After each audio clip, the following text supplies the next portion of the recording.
Oh, piss. I missed the thing, but did I set everything up right? Oh, look at that. It works. What's up everybody? What's up to Sean LaCour? Long time no stream. Sorry for the absence. I've been busy with stuff. Mainly, I got a new job. I got a real job. And that means no more daytime streams. But I'm not homeless. So there's that. What's up? What's up? Let me see. What are we doing tonight? We're going to do some astrophotography. Getting the telescope set up. It's a nice night. We do have a full moon, or it's very close to a full moon. But we're going to get it set up. And I'm going to shoot H alpha. Because we can do that with the full moon and still get usable results. Yeah. Yeah, cool, man. Oh, good. Yeah, right on. Yeah. Oh, and happy birthday to your dog. I saw Luz's post earlier. There was like doggy cupcakes or something.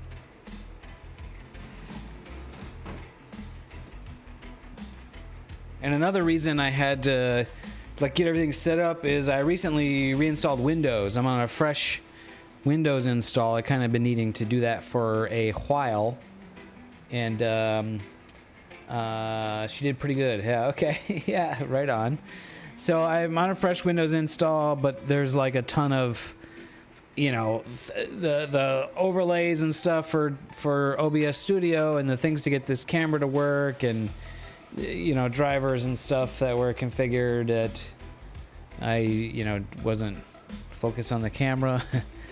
So I got to get that all set up again, and that was kind of one of the reasons why I have not done a stream in a little while, is because I had to set all that stuff up again. So, but now it looks like I've got.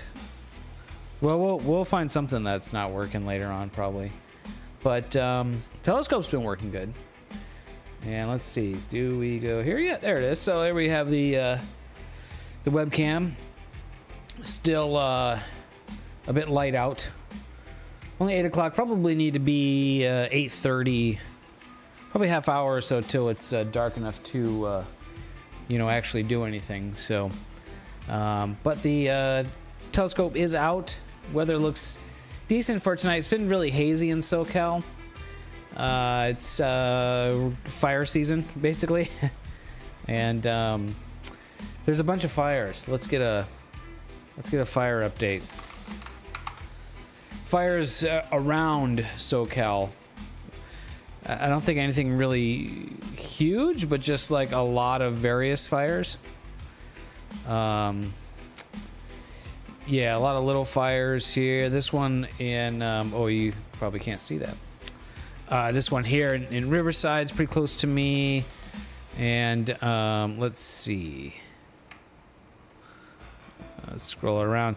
Yeah, Rosa Fire down here. This is probably not bringing too much smoke to my area because the onshore winds will probably blow this away from me. So that's probably not bringing too much, but lots of little fires. Gold Fire up here on the other side of Big Bear.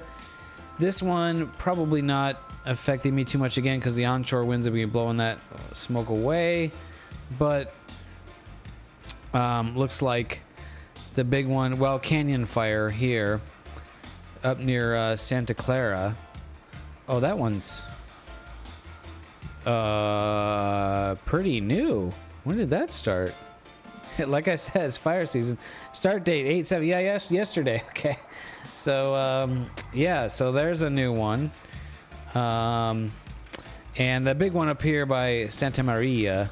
Yeah, this thing is 100,000 acres. Yeah, this is yeah, so this is being fed by onshore winds here, right? So yeah, there's just a lot of fuel here to burn. So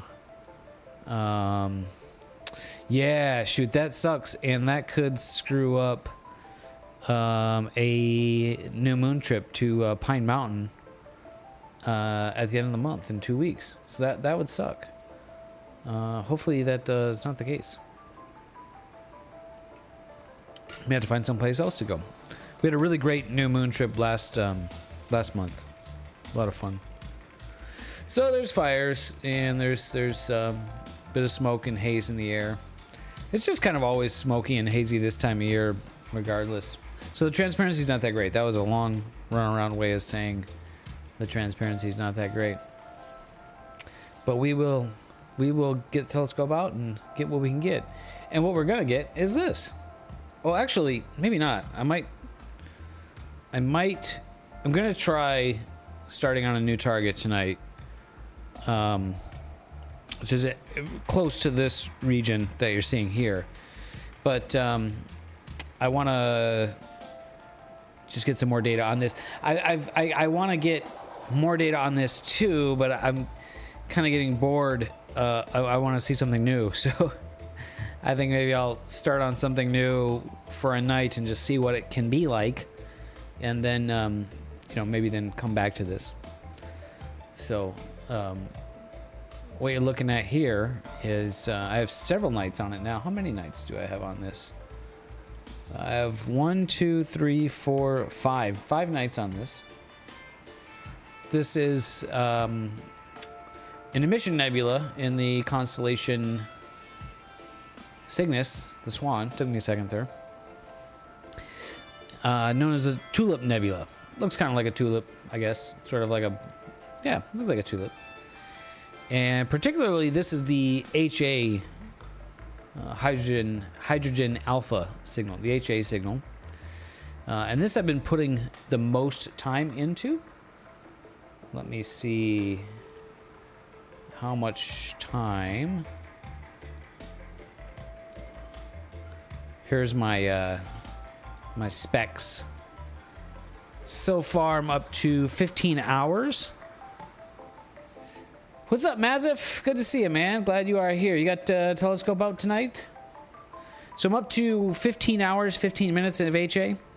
And the O3 and the S2 just at 4 hours. And the main reason I'm overloading on the HA right now is because we're coming into the time of the full moon.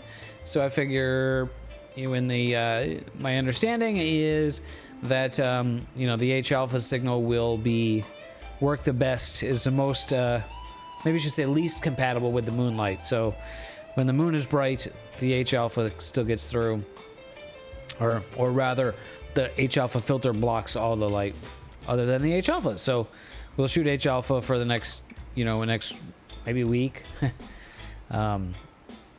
And then I'll go back and add more O3 and S2. Anyways, that's my thinking. Maybe I'm very new to shooting narrowband filters, and it's a lot of fun. It gives you a lot more control.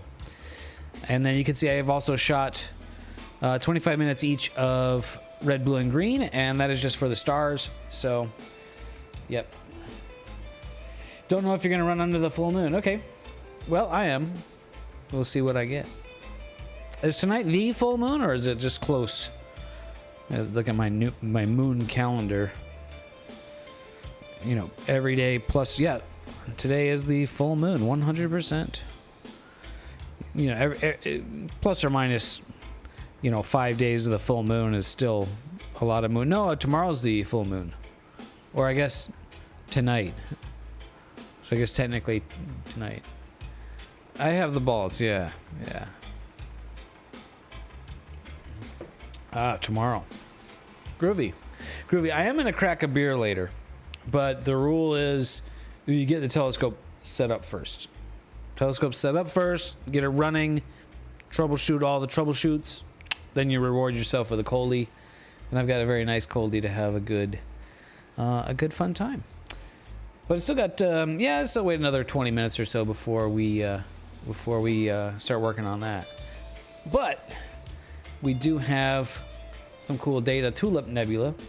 So I have processed this one a dozen times now, and maybe I'll give you a spoiler. I mean, I've shared it in the Discord, so if you're on the Discord, then you've seen it. But this is the processed image in the SHO palette, which is really tricky. Very tricky to do the color mixing. And everyone, if you look up tutorials online, there's a million tutorials and they're all like completely different. So there's a million different ways of doing the same thing. And when things end up being like that, I just have to find what works for me. So I'm kind of getting that way. What's up, Master Strat? How you doing, man? Uh-oh. You bought a Rokinon 135. Oh, cool, dude. Yeah, right on. Yeah, the mounting rings that I posted on Printables. I don't know if I'm logged in. I regrettably sold my Rokinon 135, and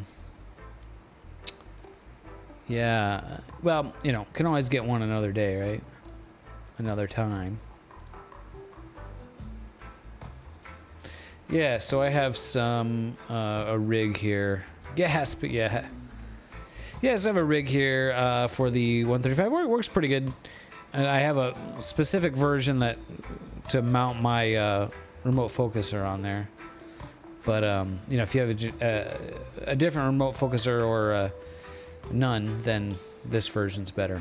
So I'll share that link in the chat. Yeah, Gasp, I sold it.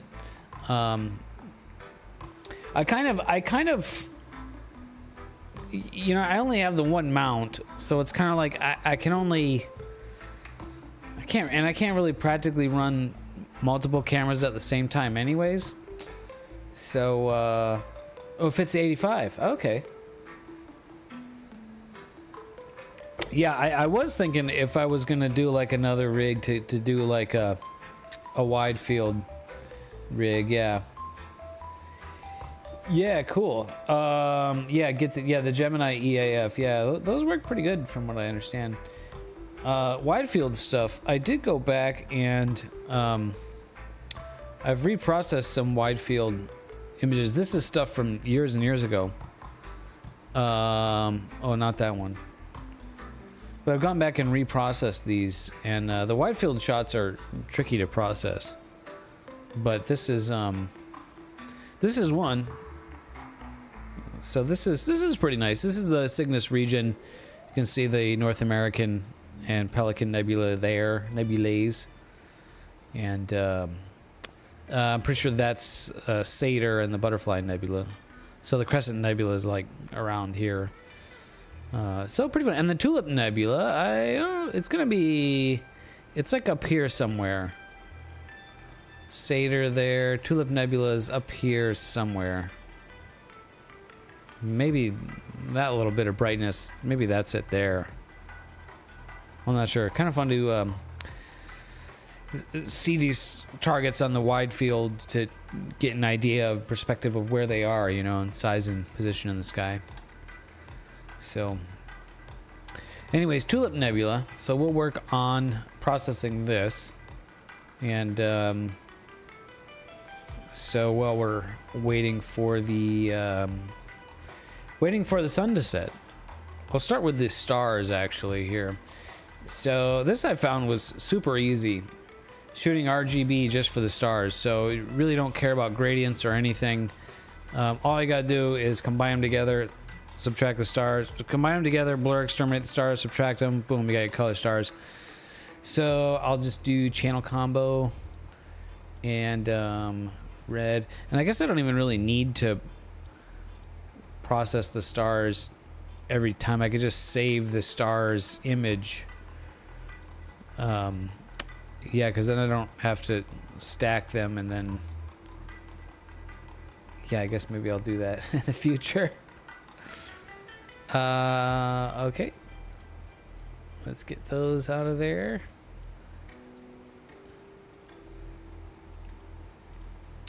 RGB stars, and a little bit of the red comes through in the tulip there. So I will just run Blur Exterminator on that. And let's see, hopefully this works without issues. How's the stream look, by the way, guys? I realized I didn't really check the settings in OBS when I reinstalled it, so Let me know if it looks like it's crappy quality or something like that. I think as far as I can tell, it looks like it's okay over on YouTube. Oh shoot, I clicked off a Pixinsight.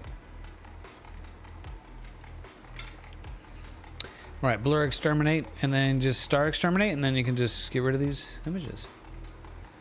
720 60 FPS. Well, that's a fine resolution. I don't think I need to stream anything higher than that. Magistrix, what's up, man? How are you? I'm back. Thanks for stopping in. Appreciate it. I was telling the guys earlier that the main reason I haven't been streaming is because I got a job. I got a real job now, and I'm hired. I'm full-time employed. Been working there for about a month and a half now. It's been going pretty good, pretty good. And I also had to reinstall Windows, so and reconfigure all the OBS and the streaming and the camera and drivers and stuff, and it's kind of a whole thing. And I was kind of putting that off. And finally tonight I got home and I was like, I'm gonna set that up. It's Friday night. Let's have a stream. We'll say hey to the guys, and yeah. Facecam might be a little lower quality. It may be a little out of focus. Actually, I think the focus looks pretty sharp. It's kind of hard to tell.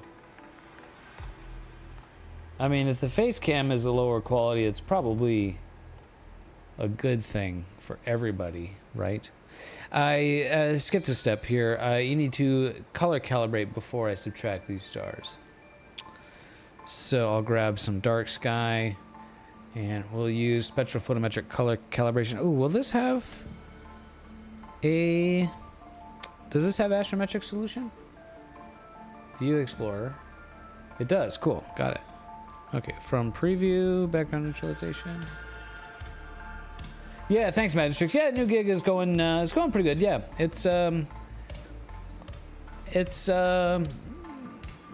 good. There's doing some new stuff to me.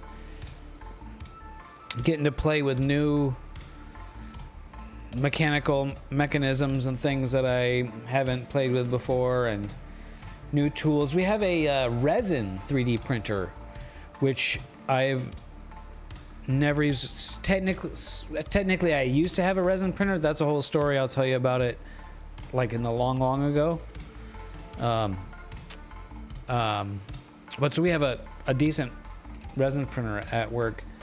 And so I'm getting to use that, and I mean, everybody who's worked with resin printers knows that it can create fine details, but it's kind of like a shock when you're used to FDM printing, and then you see what tiny little fine details you can get out of a resin printer. Pretty impressive. And there's definitely a few things with. Oh yeah, dude. I mean, like teeny little details that, I mean, like, yeah, teeny little details that are there's no way you could print on an FDM printer. So you print Badenoff masks in resin. Okay. Is there a particular reason that you do that Badenoff mask in resin? Oh yeah, for jewelry for sure. Yeah. The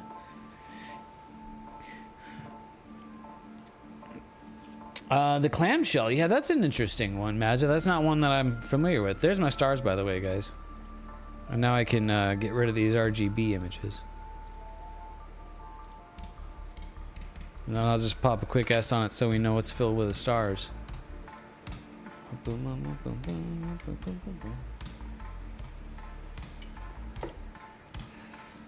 The company I'm working for, we make switches, like aircraft, military grade switches, like for the panels and cockpits, dials and switches and things. So everything is tiny parts. Like the largest assembly is, I don't know, probably that big, right? The largest finished product. So all the little parts inside are tiny. Like every workstation, you have to have a frickin', you know, one of those magnifying glasses with the lights. And so yeah, with the resin printer, no problem printing these little teeny details. It's very cool. Very, very cool. Yeah.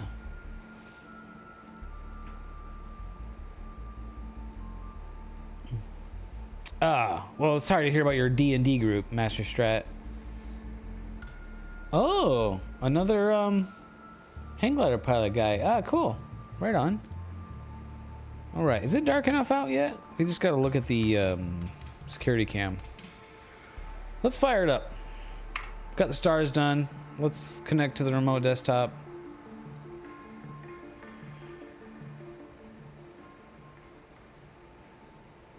Oh, we can get...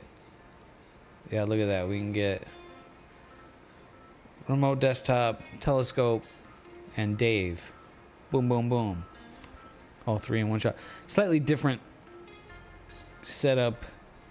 I have one of my monitors disabled. It's just kind of not playing nice with Windows, so I'm just gonna leave that one off. What's up, Mithradites? I thought you weren't gonna be home, or are you on mobile? Oh yeah, that's right. Oh, thank you for the sub, man. 7 months.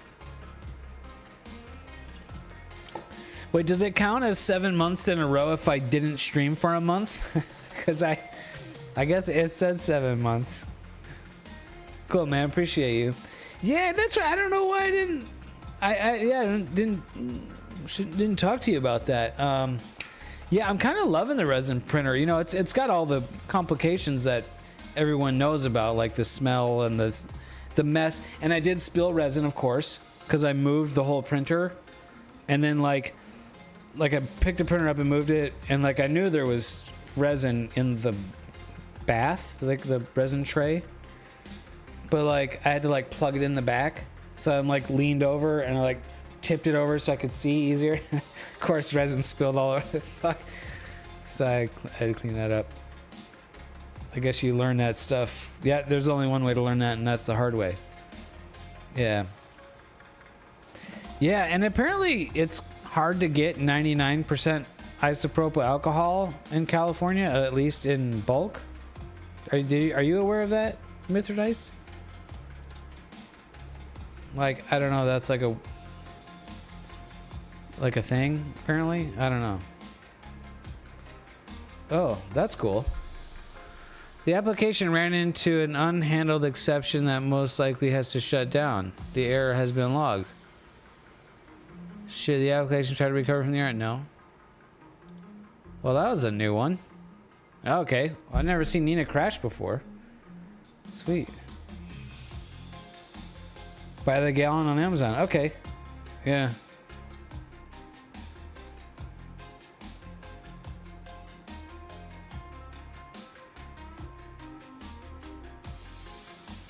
What was that, a Nina crash? Of course, the first time I ever see that is during a live stream, you know. I'd rather have that happen here than, you know, up in the mountains on a camping trip.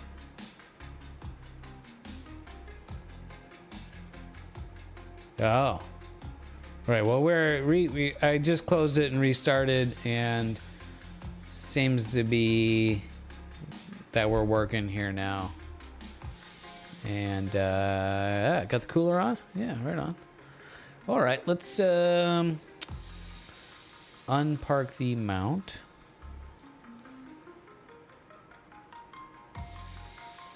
A Lenovo Teeny PC.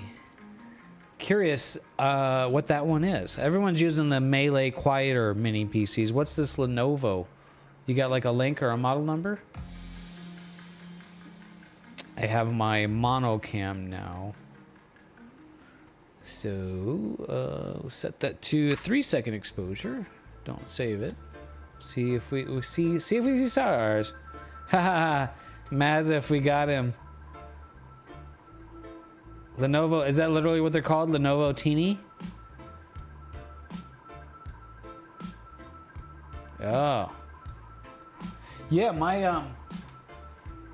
my tablet is a Lenovo. This is like the nicest tablet computer I've ever...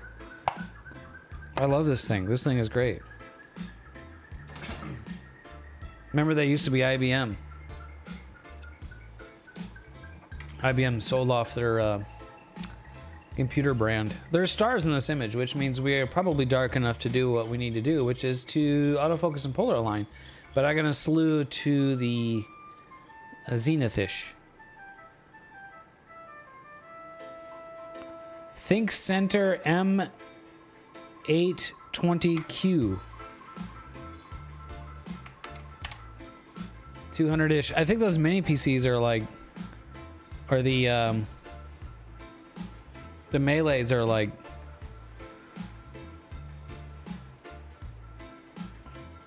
$250 or $300. Yeah, right on. This thing is gigantic compared to the Melee mini PC.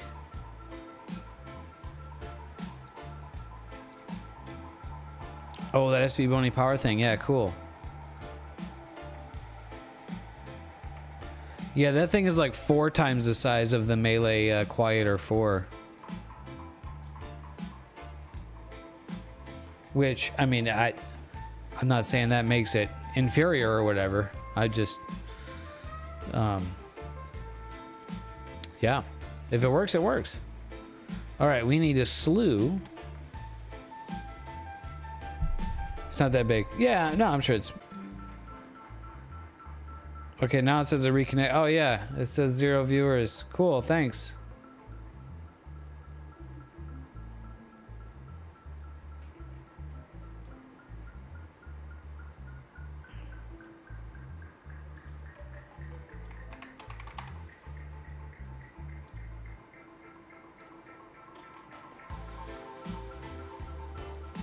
I don't know. YouTube looks like it's still streaming. Are we back? Is it live? Looks like it's back. I think it's back. I think it's back.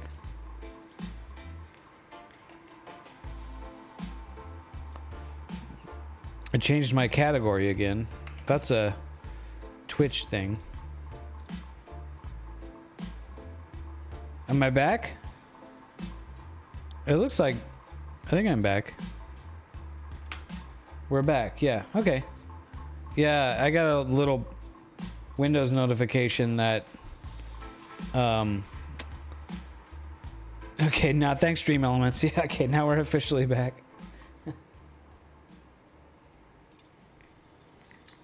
F5 Friday. We gotta get this telescope set up because I'm really kind of craving that beer. It's the perfect beer for the occasion, too. Can I offer you a nice egg in this trying time? Yes. Yes.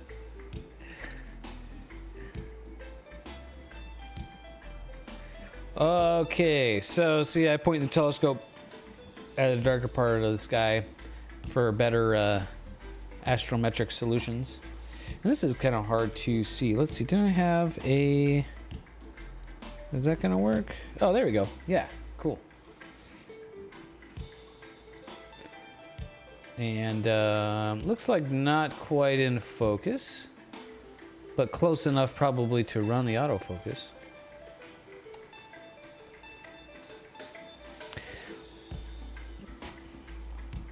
So I'm running, my camera now is the QHY Minicam 8, which I've been wanting for a long time. And kind of pretty much as soon as I got this new job, I just kind of spoiled myself with it. And so I was looking forward to that, and I was thinking hopefully it would help me with getting plate solves. Yeah, astrometric solutions, because the mono sensor is so much more sensitive than a color sensor. I was really struggling with getting reliable, fast plate solves with this telescope, with the 6-inch scope. Field of view is really narrow, and so you need longer exposures to see more stars, enough stars to get, you know, astro solutions. I was hoping, you know, maybe it'll be better. Like, it should be better with the mono cam. But I'm like, you know, I don't know. We'll see, right? And oh, wow, is it better. It's like boom, boom, boom every time. The mono cam just kills it. So much better than the color cam at seeing enough stars with short exposures to get plates off. So that also means I can speed up the autofocus, so my autofocus exposure times are faster. Everything just works better. So if you don't have a mono cam, you know, everybody knows mono is better. So I can do 3 seconds on the exposure time for my plate solids for doing polar alignment. And now when I do polar alignment, I don't stand outside anymore. I kind of just do this back and forth thing.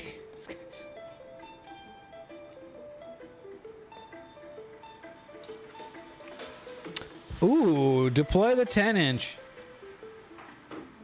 I like that you use the word deploy too. That's a pretty good use of that word. We don't use that very often. All right, and yeah, so now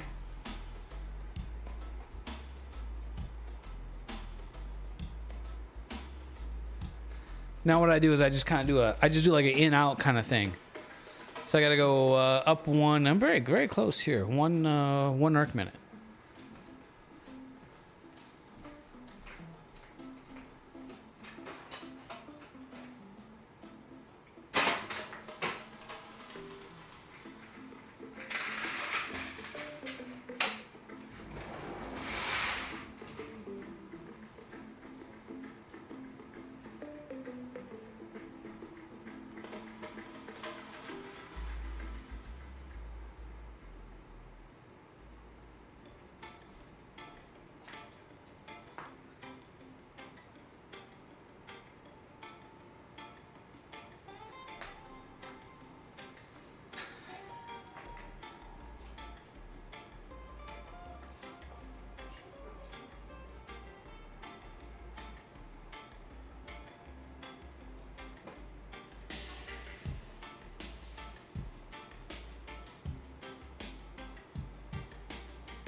Fucking stupid ass Google cameras.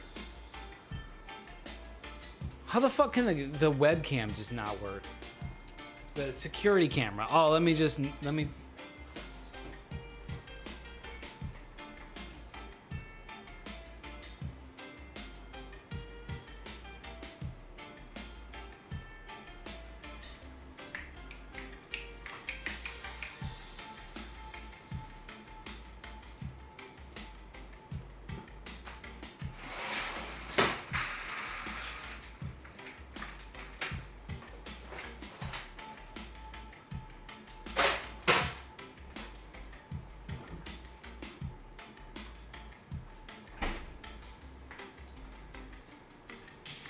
Calling that good, boys.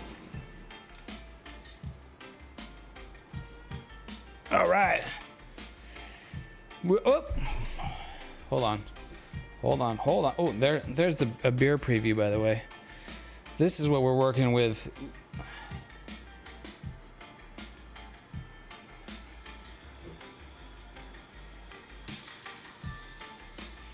Is there a more perfect beer for astronomy sessions?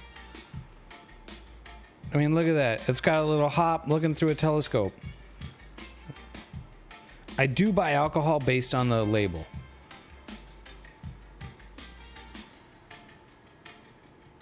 Wow, is very nice. Wow, very appropriate.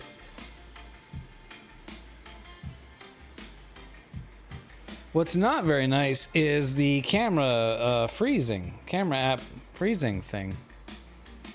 That was kind of not reliable, and then it just became reliable when I set that up before, and now it's kind of not reliable again.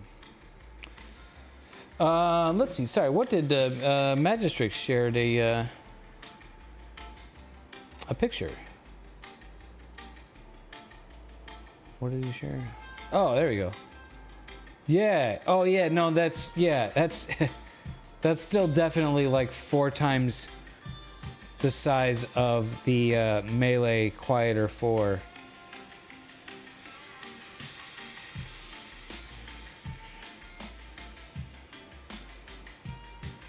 I mean, yeah, it's definitely a good little mini PC size for sure. But yeah, that Melee Quieter 4, it's literally just slightly bigger. I mean, thicker, but the XY dimensions like a phone size. So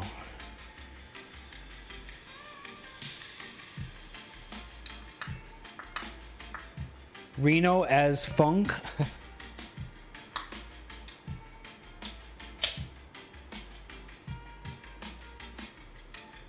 Cheers, boys. Crack them if you got them.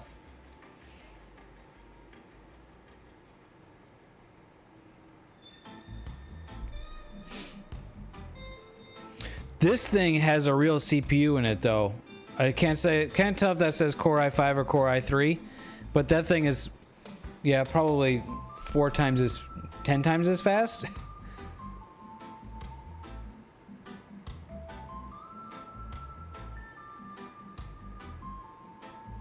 Yeah. Yeah, I don't, you know, do you need that much power? I don't know. Depends on what you're doing.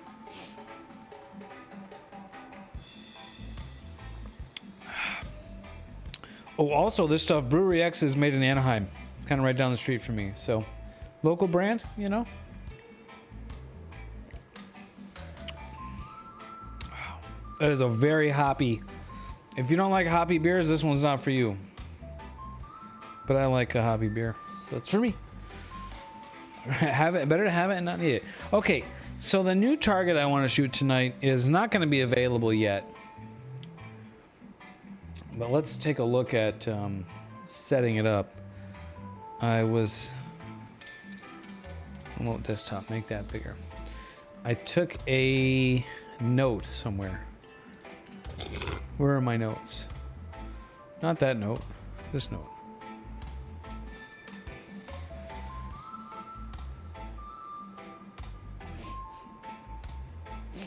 Oh, look at these beers. Oh, okay. Well, you know what? Yeah.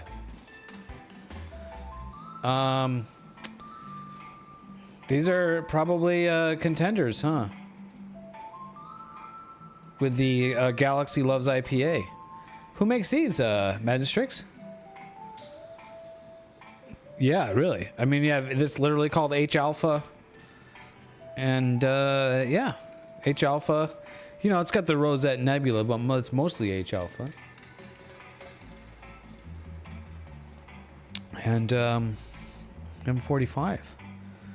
Yeah, you'd be, and I like the way the cans are black too.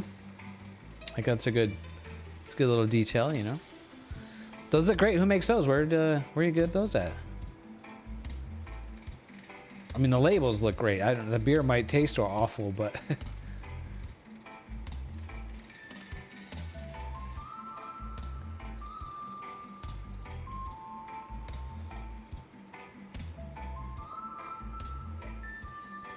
Oh, they have fancy space beer?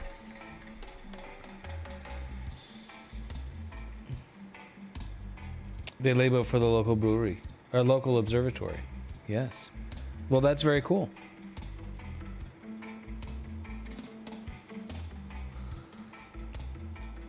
Reno as fuck. Oh, it's literally called fuck. You censored yourself. I thought maybe the censoring was in the name, but you censored. Mazif censored himself. You can say fuck on the stream. That's fine, Mazif.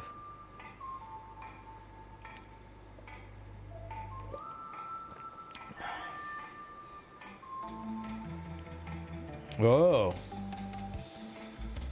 I'll take a mediocre beer and Bortle 2 Skies. All right, we were looking for this. We're looking for my notes. The target is friggin' the Sky Atlas gonna have it? The offline sky map. So there's actually a cluster nearby.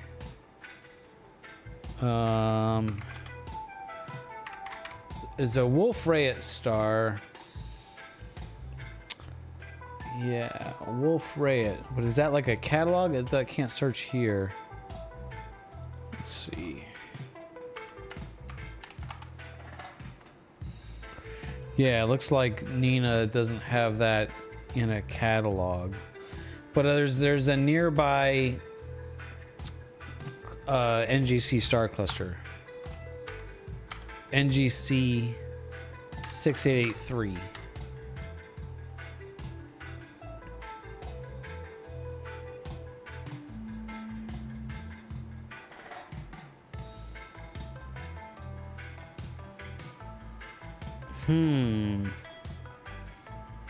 This might be a tricky one because it looks like in the sky survey here,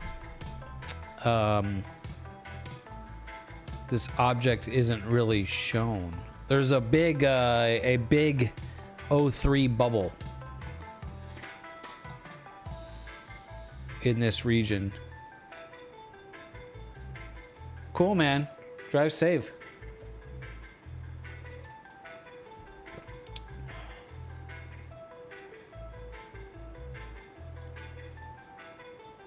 Oh yeah, he's got the same ones in there, huh? In his array there. Let's see. So that doesn't show. Let's try the this HIPS 2 Fit Sky Survey.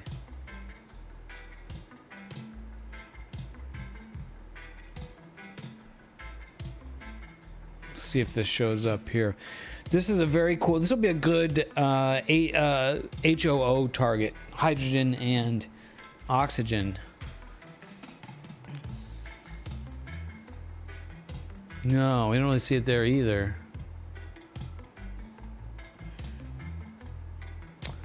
Am I just kind of in the wrong spot? Let's see. We'll go to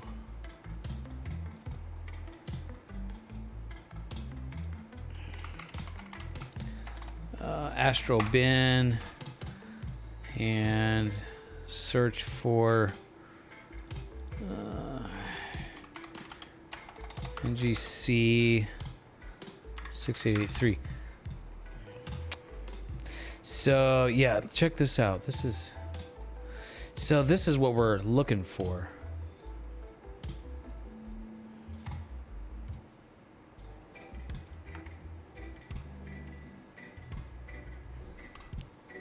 Okay, yeah, so the star cluster is in this region off to the side over there.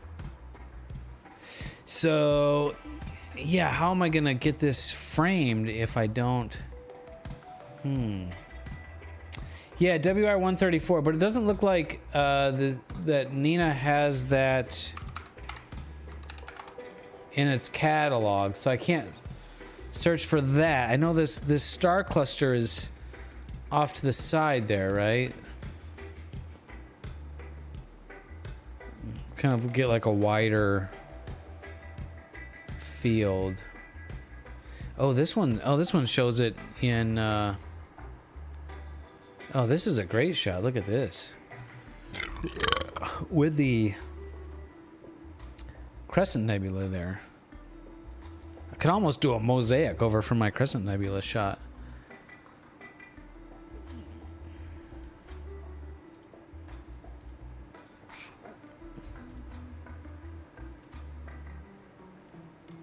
Yeah, that'll be nice. This guy's got like a nice sort of whooshy flowing oxygen signal in there.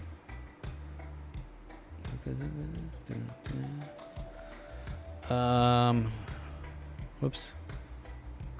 This one.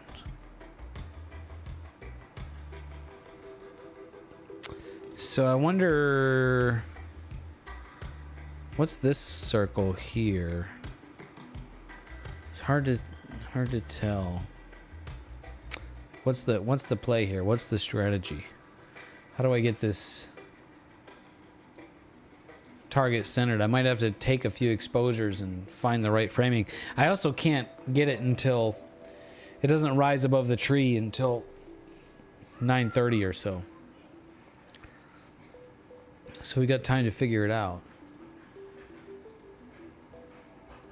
I guess there's these different sky surveys. I haven't. You can probably get some new sky surveys for Nina.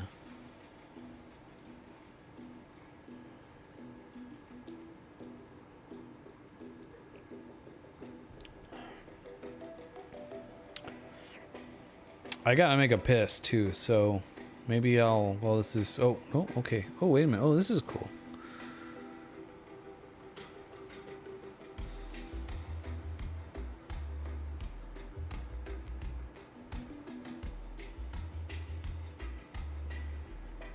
Kind of trying to compare these two images. I can see these dark nebulae here. Yeah, this is going to be tough to frame because I want the O3 signal in the middle of the frame, but if I can't see it in these surveys, I'm kind of just sort of taking a guess at where it is in there, right?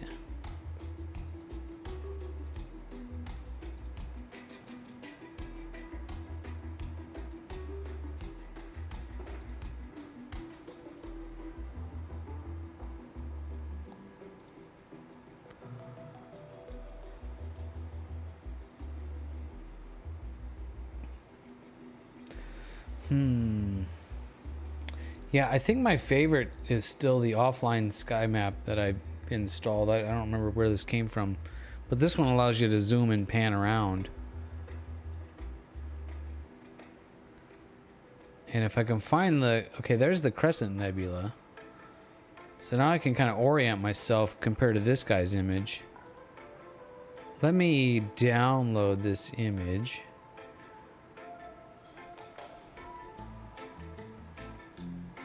And then I will load that up.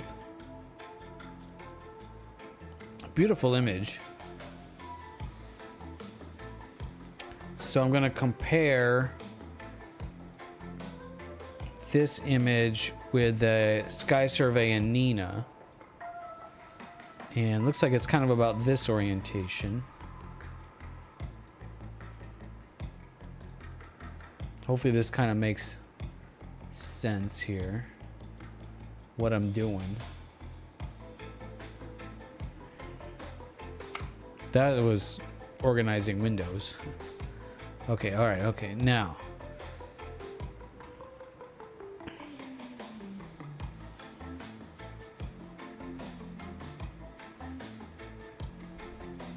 All right, so, okay, Crescent Nebula is up there.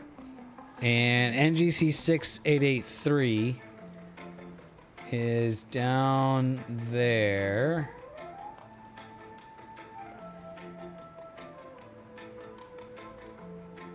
Nice. What's your target, Maziv?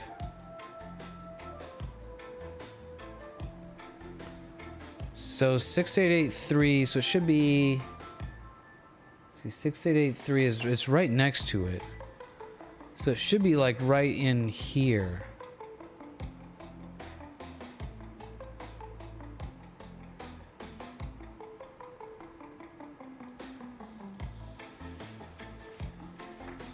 I might just keep that same camera rotation.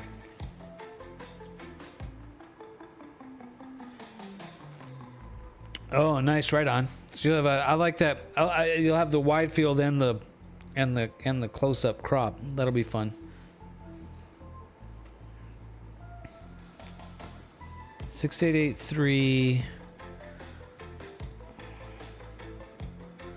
This is kind of like star hopping in astrophotography form. I wonder if I should just like shoot an O3 exposure just to see if I can see a little hint of signal. You know, maybe I'll see just enough to get the framing the way I want it, right? Maybe I can do that. We need to take a look at Stellarium, see what time I can get to it. I gotta take a piss. Let me make a piss, I'll be back. You guys hang out. Crack another beer if you got one. Yeah. I'll push the ad button so it'll run the fucking Twitch ads. All right. Not that one. BRB. Okay. Making a piss. Running a Twitch ad. All right, be right back.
All right. Pissed out. Massive. Check out Massive setup here. Lobster claw. Yep.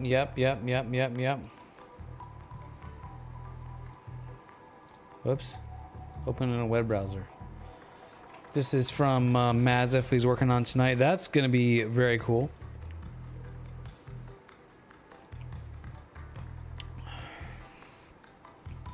Yeah, buddy. Is that data from tonight? Oh, shit. Hold on.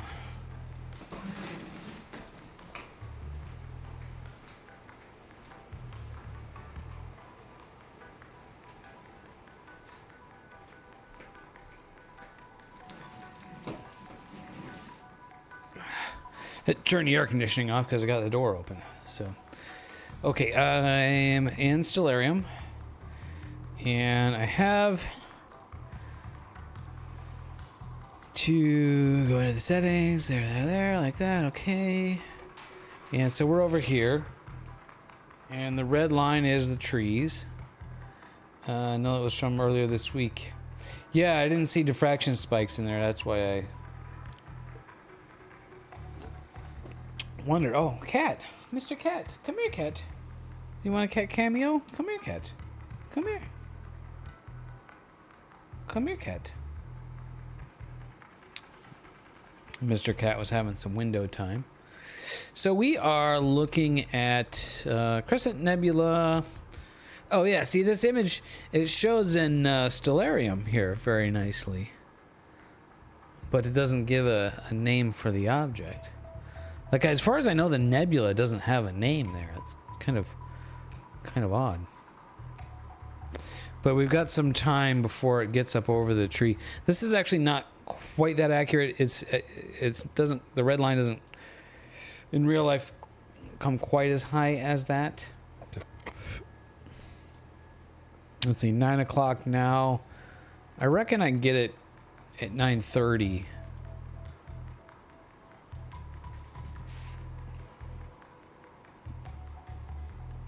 We may try to slew to it right now and just see, but I think it's not until 9:30.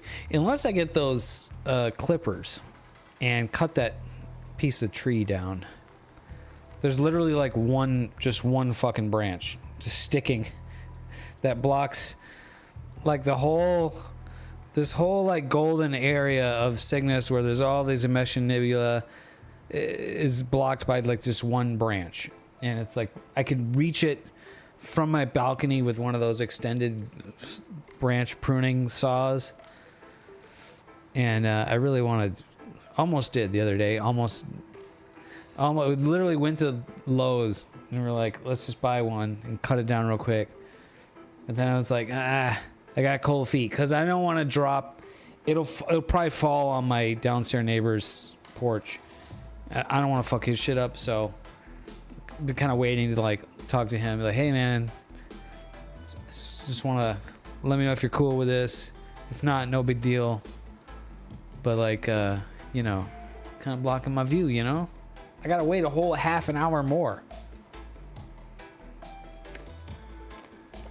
for my ASStroPhotography. Okay, so yeah, I probably have to wait another half hour. And the framing, trying to compare LBN 182.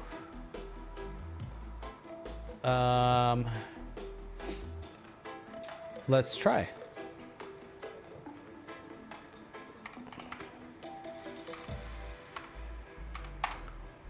Nope. Oh, well, I did LNB. I had a dyslexic moment. No LBN.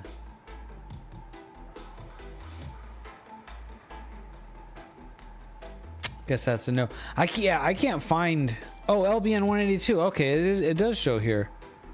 In Astro Bin's plate solve. LBN 182. Yeah. Okay. Yeah. No LBN. I guess. Well.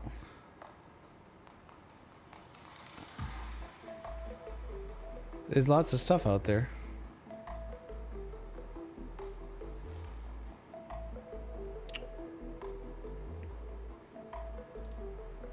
I was gonna start on this last night, but then I realized it might take some trial and error, and I'd have to stay up late, and didn't want to do that. So,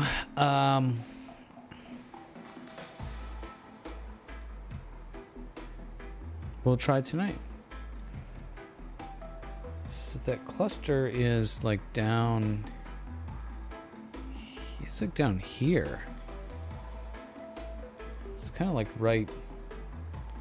Not quite.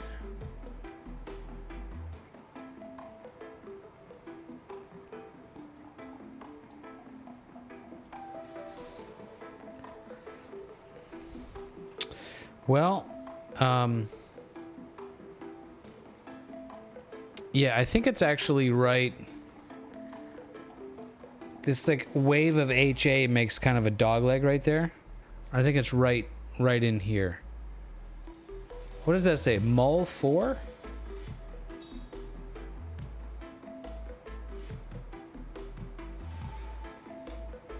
Yeah, I think it's like right in there. So like what's a cool rotation? Maybe like that.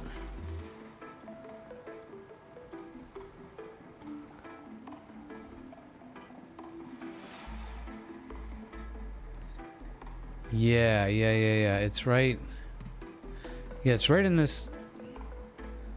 It's right in here. It's right in here. I think that's it.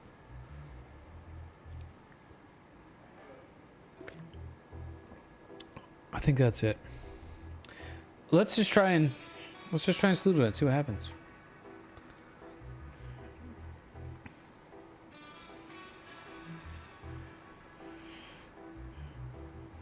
I think it's going to be behind the tree, but if not, great.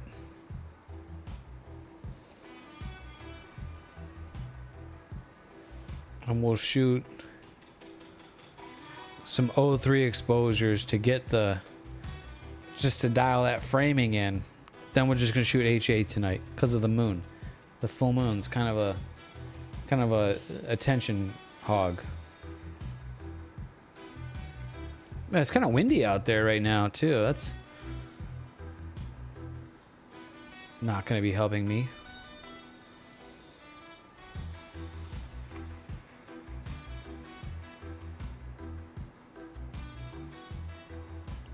I'm partially on the tree.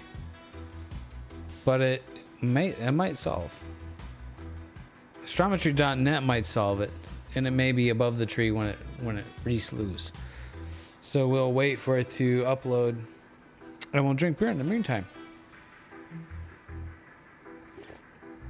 Oh, and there was also, I was on Wednesday night, I was on hanging out on Ninja Galapi's stream, and he brought up a really intriguing and kind of an awesome idea that I think would be awesome, and might have to try. But somebody remind me of that. Looks like nope, it's gonna be in the tree.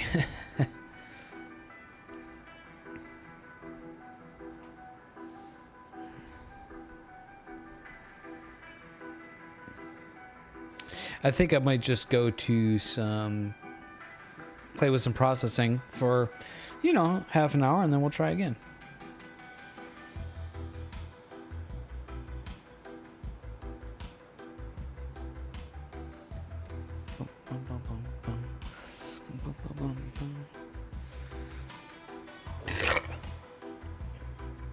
Yeah, we're in the tree here.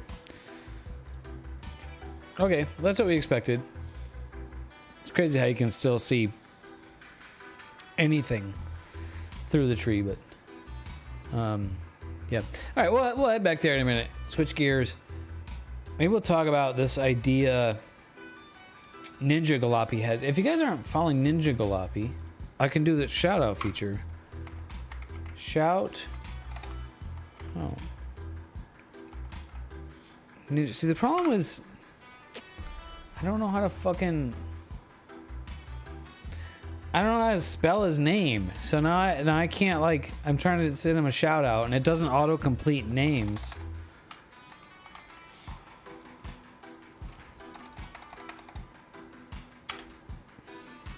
All right, well, Ninja Galapi. Let me look. Let me find him.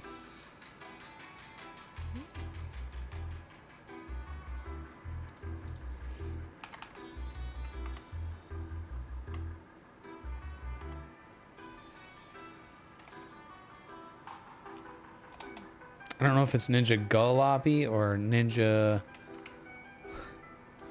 No, not Ninja Gaiden. All right, this is not gonna work. All right, I can't.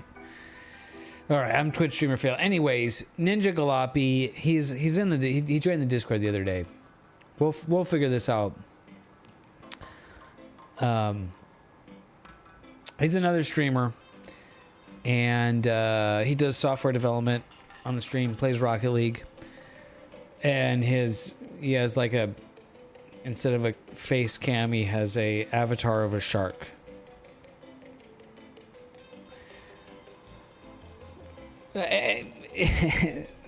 And our friend Misadventures in Astro was also hanging out in there, and they were talking about what if we got like a team, I don't know, however many, and we all use the 3D printed telescope, the DBS 150, and print your own telescope. Or it's a team, and I can help with the printing. We can help each other with the printing. He was mentioning, Ninja Galapi was mentioning his printer's not big enough for the large parts. I'm like, well, it's a team effort. I'll print the big parts for you. You print the small parts. And we all use the same scope, 3D printed scope, same image sensor, IMX585. And, team up on a project. Get some crazy hundreds of hours integration time on a project, with the intention of going for an APOD, which is like, I never really considered. I don't really pay attention to APOD.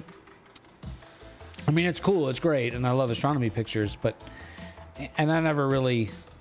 What's up, Bollyfab?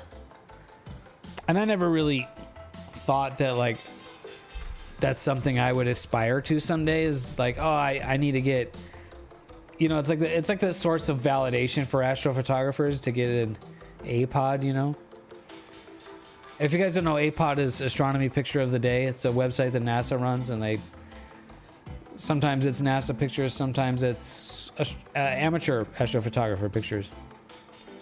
But they're always Excellent. And anyways, it takes quite an effort to be recognized on a pod. So yeah, it's not something that I ever thought like, you know, I was aspired to do, but as part of a team, and especially with, it would be pretty unique that like we're all using 3D printed telescopes that we built ourselves, you know, working together. That would be pretty cool. What's up, Cosmic Wonders? TubeTech.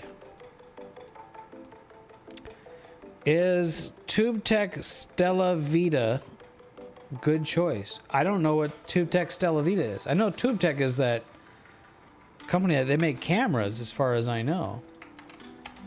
What's TubeTech Stella Vita? Oh, yeah. TubeTech Stella Vita. This like astronomy computer.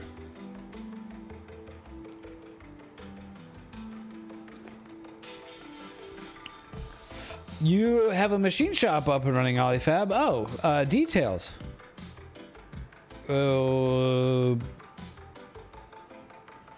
Details on machine shop. Cosmic Wonders. I don't know anything much about this. I think I watched Kirk, the Lazy Geeks video on this a while ago. And it was like beta software and it was kind of buggy, I think, when he first made a video on it. But maybe I'm remembering that incorrectly. Yeah, is that a good choice? I would say it depends. I don't know. Watch the guys' reviews on it.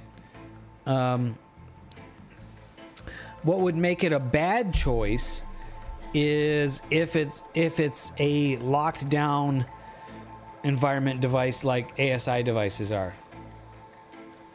So, like with your ASI Air, you can't use a TubeTech camera or a QHY camera. I'm pretty sure, right? So, yeah, if it's an open kind of platform that you can connect any manufacturer's devices to, then yeah, maybe.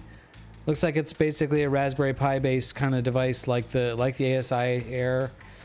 I really like. I'm super in love with Nina. I think Nina is the greatest thing ever.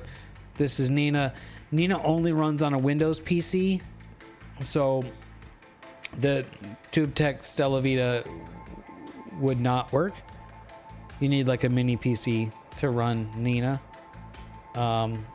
But Nina's, you know, it's easy to use once you get it up and running, but it's definitely not the most straightforward, just, you know, click and go kind of thing.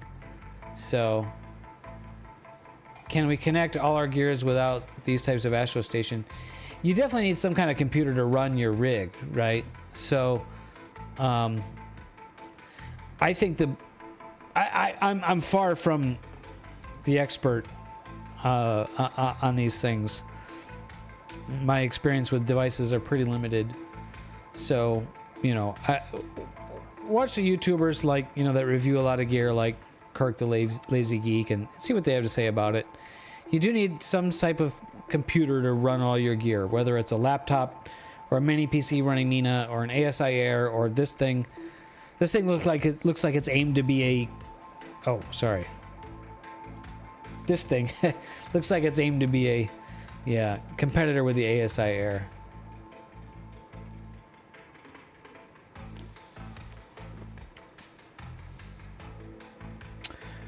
Can I show my cable management? Not at the moment, because my rig is out there running. My cable management's pretty crappy. But yeah, you do have to plug everything in.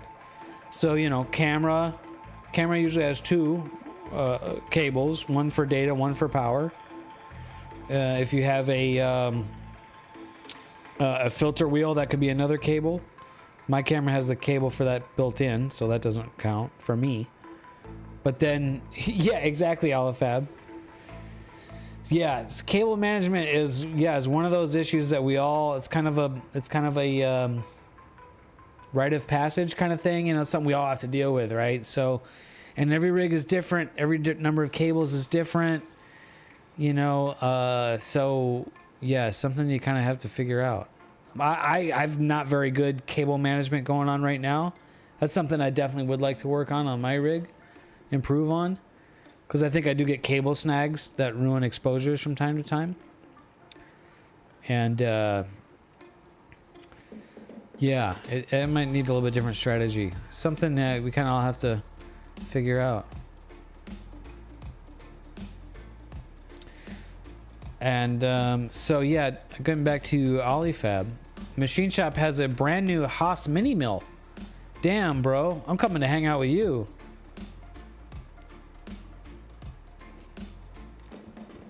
Hell yeah, dude. Yeah. Oh, I will keep that in mind. I will keep that in mind. Yeah. The machine shop at my new job is a pretty nice shop. We've got some nice mills and stuff out there, but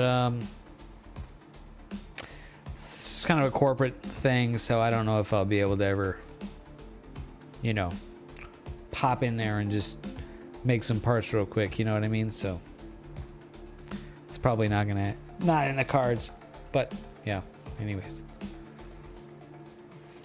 All right, back to, let's take a look at processing, work on this a little bit. This is my HA of the Tulip Nebula. I want to kind of hammer this. I think I want to do like, maybe like, I don't know, bring this up to like 50 hours or something like that, maybe, of HA. Because there's some nice faint dark nebula stuff in here that's been starting to come out more. And this region over here, I doubt this will come through on the stream, but there's definitely like dark nebula detail starting to come out here. I'm at like 15 hours now on this, so yeah, I definitely gonna keep going on the HA with this thing for a while longer. Tonight we're gonna try this new thing, but so yeah, this is something to take a look at. Haha, that's awesome, dude. Yeah, yeah. Right. What are you using for cam software? What's your cam solution? How are you camming it? Okay, so I think, yeah, I was talking about earlier in the stream, like how the workflow for processing these narrowband images is something very new to me. And Cosmic Wonders. Well, we have this thing. You may be familiar with this thing. It's called Wi-Fi. Sorry for the snarky comment. Remote desktop via Wi-Fi. So right here, remote desktop. So this is Nina running on Windows PC, which is a mini PC that's on the ass end of my rig, which maybe I can sort of show that. Where's the security cam? There you go. Yeah, I can't really see it there, but there's pictures of my rig on the Discord. If you're not in the Discord, check the link. Did I? Oh, I didn't pin it. Hold up. Pin comment on YouTube. Up top. There it is. Check the join the Discord. And hey, what's up, Gabriel? What the heck is Wi-Fi? Yes, that was a snarky comment. I apologize for that. Apologize for that. So yeah, so the mini PC that's on my rig, on the ass end of my rig, connected to Wi-Fi, and I'm remote desktoped into the mini PC. That's how I'm controlling it, inside, outside. Super great. Your business partner bought Mastercam. HSM works in SolidWorks, yeah. Yeah, the cam built into SolidWorks is probably fine.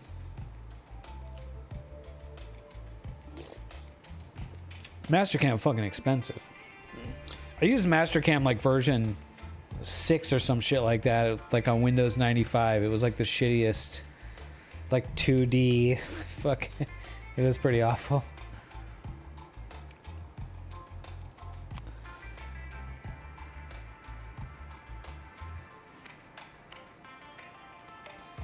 touch and oh.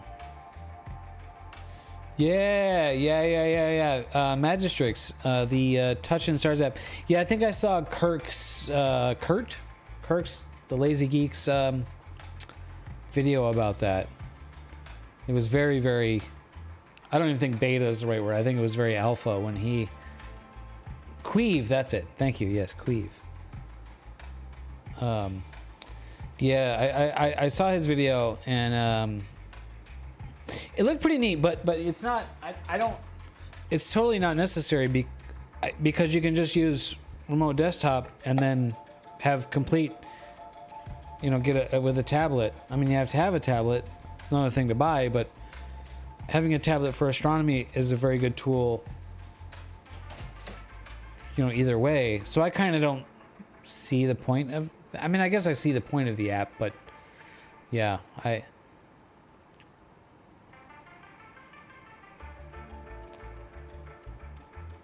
how much the mini PC cost? Let's take a look. They're fluctuating in price, as a lot of things are these days, depending on where you live, which country that you're in. A couple $100. Let's take a look. Give me a sec here. I'll get it up.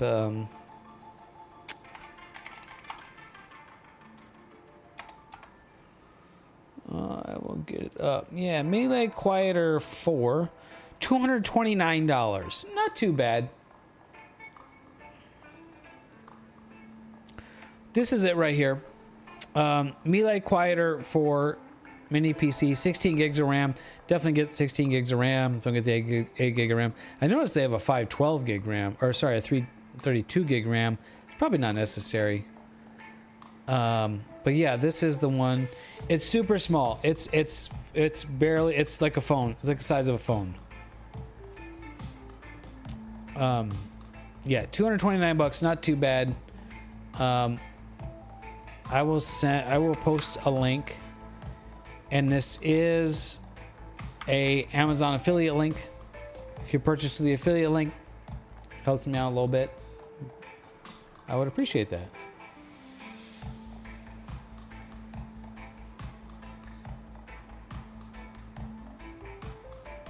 Remote desktop can have some issues too, Magistrix, with connecting. And the Windows Remote Desktop app is kind of... yeah, I've had some issues with that too, so yeah.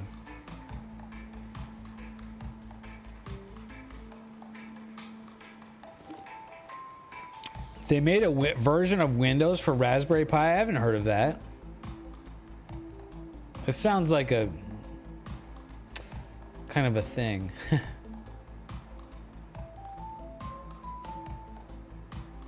Oh, your Lenovo was about $260. Okay, so you know, it's similarly priced.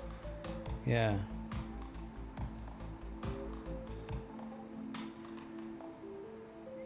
Yeah, exactly. So that ASI Air or Stellavate, whatever those products are, they're essentially doing the same thing, right? So, yeah. So they're all, those three things are kind of the same. The thing with the ASI Air or with the TubeTech Astro Stellavate, whatever the fuck. This beer is hitting me, by the way, so I'm sure you can tell. They do the same thing, but with the ASI Air and the Stellavate things, they're going to be limited, right? Versus if you go the mini PC route running Nina, it's literally just running Windows, so you can install and run any Windows software on there, right? So it's much more of an future expansive kind of situation. And thank you very much for the follow, Shoe Bear. I appreciate you.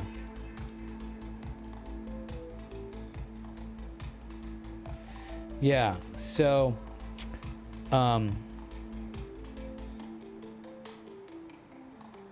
oh, Windows for ARM, right? Yeah. If you, yeah, because is a Raspberry Pi an ARM? It must be, huh? An ARM thing? Yeah, Windows for ARM. They tried to make, remember they tried to make that a thing, like, that was like 10 years ago. They tried to make Windows for ARM a thing. And it was like, it was like the worst thing ever. Yeah. Yeah, you're running Linux if you're running a Raspberry Pi. I need to build a Pi hole. That's on my list of things to do. And I would like to get a Raspberry Pi 5 for that, but they're like over $100, which is crazy. Raspberry Pis are supposed to be cheap.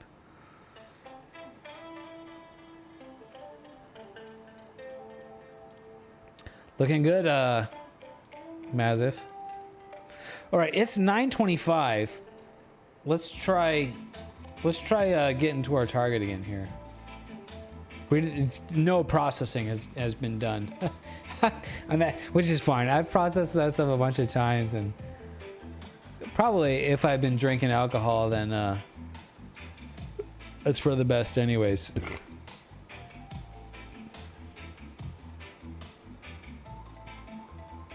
Yeah. Windows on ARM, no.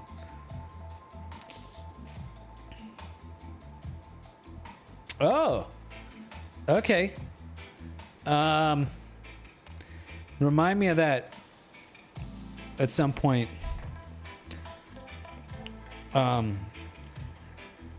Yes. I probably need to not spend any money for a little while because I had to buy a bunch of stuff for my car. That was pricey. But yeah, maybe pretty soon. And it looks like we're out of the trees here. So let's do. Okay, we're trying to get. If you guys are just joining, we're trying to get. This in the field of view here. This guy over here. Look at this cool. Trying to get this 03 here. So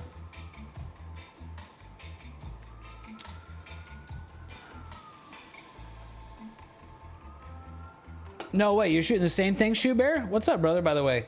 First time chat. Thanks for the follow, thanks for hanging out. You're shooting this Wolf Rayet star thing, or are you shooting the crescent? Or the whole region?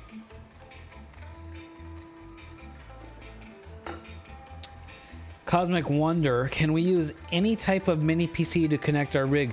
You can technically use any PC. You could use a giant fucking PC, right? It just, the reason we use a mini PC is so you can literally mount it on the rig, right? So the mini PC like that I'm running runs Windows, and this is like the smallest, most convenient device that can run Windows.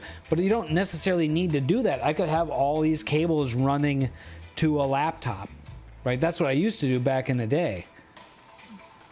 And that kind of fucking sucks though. You can do that, but it kind of fucking sucks. The mini PC strapped to the rig, remote desktop into it, it's awesome. It's the way to do it. Yeah. A water-cooled desktop tower on the mount. I kind of want to see that, Alifab. That would be pretty dope. Just to like troll the astronomers. Oh, nice shit. Yeah, Astro Bear shooting the same thing, dude. All right, so the problem I'm having right now is getting it framed because I don't have it. I don't have a catalog, a map that shows the object, but I think I've got it. I think I'm in the right spot. So we're kind of going to have to do some trial and error. And I need to rotate the camera. So give me a second. I'm going to have to pop back and forth. Yeah, cool. Yeah, Cosmic Wonders. Join us in the Discord. The link I pinned at the top. Did I pin it at the top? Yeah. Oh, no, wait, that's printables. Whoops. Hold on. Let me get you that Discord link. Where'd it go? One sec. Discord. Boom, there you go. Let me pin that bitch. Yeah, join the Discord, and any other questions if I didn't answer on the stream. Again, this is a pretty strong beer.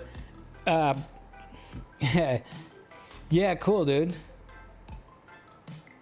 Yeah. Right on. No worries. You'll fit right in.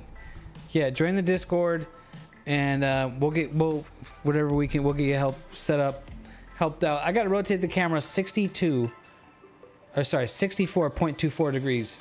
I'll be right there. Oh, which way? 64 degrees clockwise.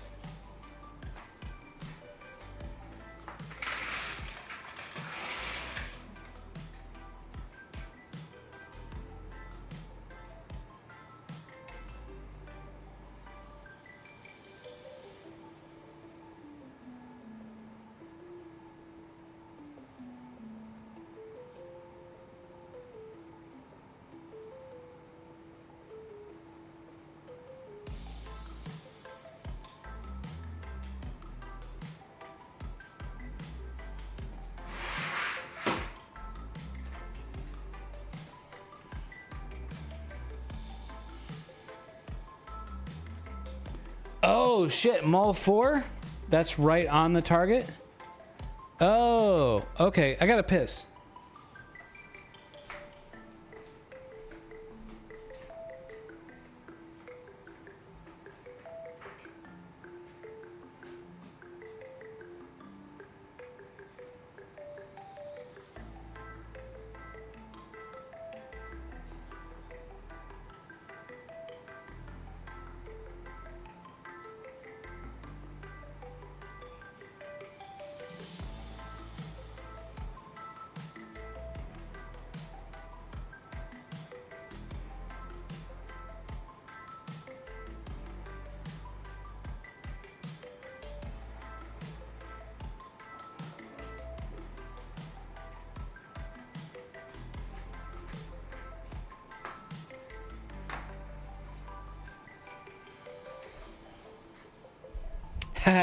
Dude, hell yeah, dude. Only that level of precision. So, okay. Shoe Bear says Mole 4 is marked on the map. It's like right on the target. Okay, I saw that Mole 4. Oh, look.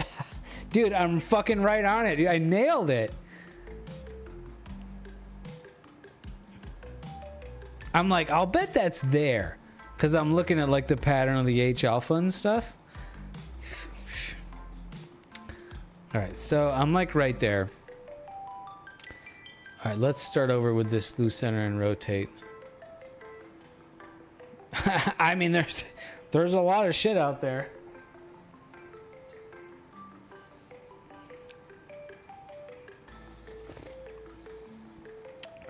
All right, 30 degrees anti-clockwise.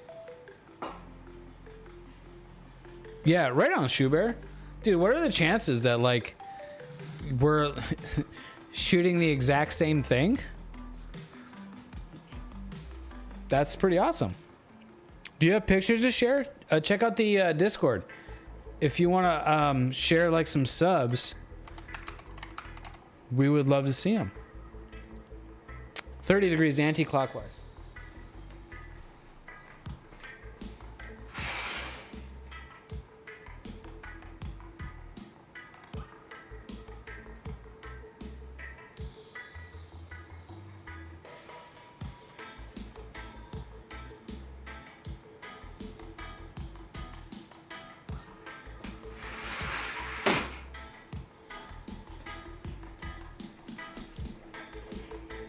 All right.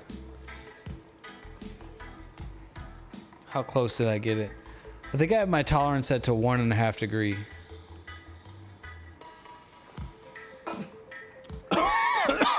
Wow. Okay. Oh, I went the wrong direction. Whoops a daisy. 60. Oh, yeah, I'm like.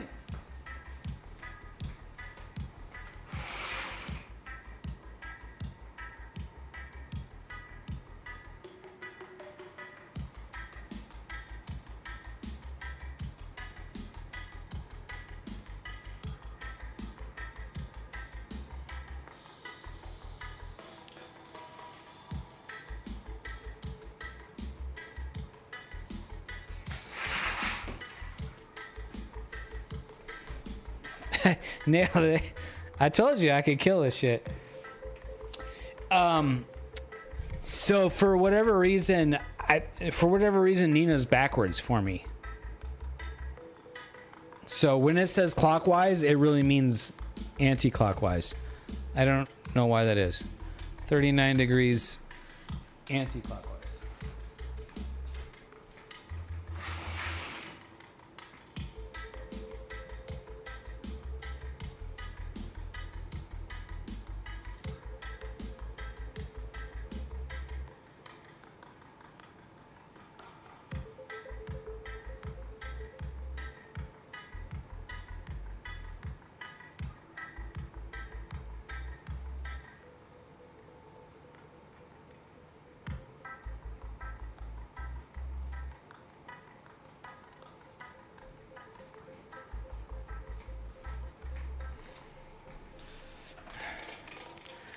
Yeah, it's did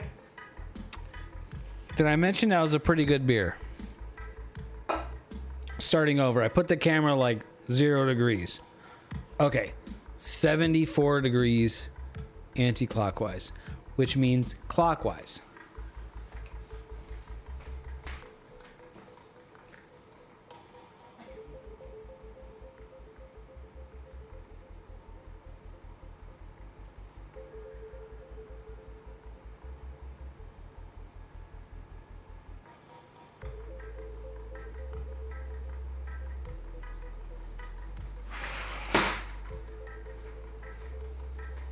All right, this time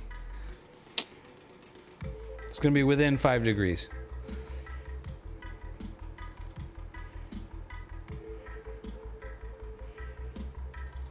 Okay, it's within 13 degrees. 13 degrees anti-clockwise, which means clockwise.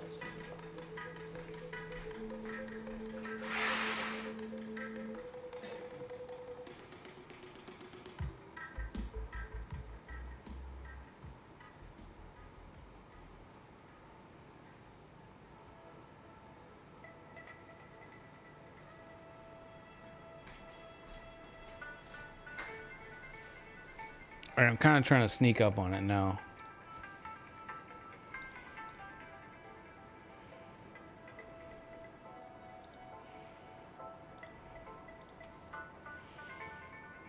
Four more.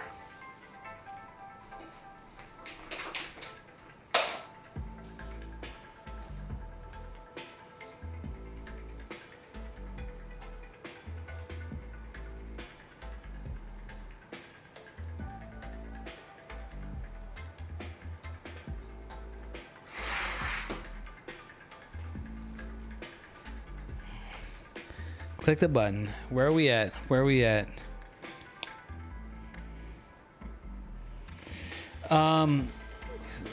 Sort of. We're good.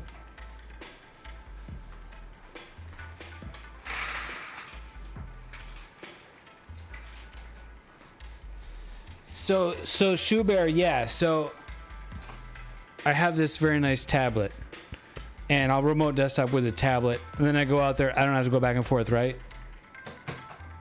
But I've found that, especially when I'm streaming, it's easier to just go back and forth because then I have to disconnect from remote desktop here and then connect from remote desktop on the tablet, and the screen resolution is a little bit different, so it's a little bit awkward to, so it has to Nina has to reconfigure itself, and yeah, it kicks you out because you can only have one remote desktop session at a time.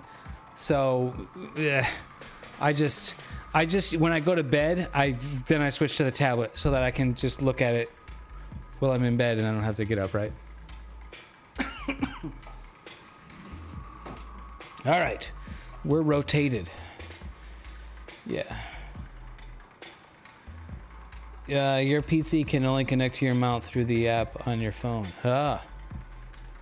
Okay, so we should be centered. Let's switch to the O3 filter. Change to the O3 filter. And we need to start guiding. I'm just going to do this manually. I'm not going to set up a sequence. Start guiding. And I'm going to shoot a 3-minute exposure. Guiding looks great right off the bat. We'll shoot... Oh, wait. Whoa. We have the autofocus. Focus it. Then we'll shoot a 3-minute exposure just to confirm that we're looking at what I want to be looking at. And then we'll switch back to shooting HA because it's a full moon. I'm going to go get some agua. Well, this is focusing. BRB.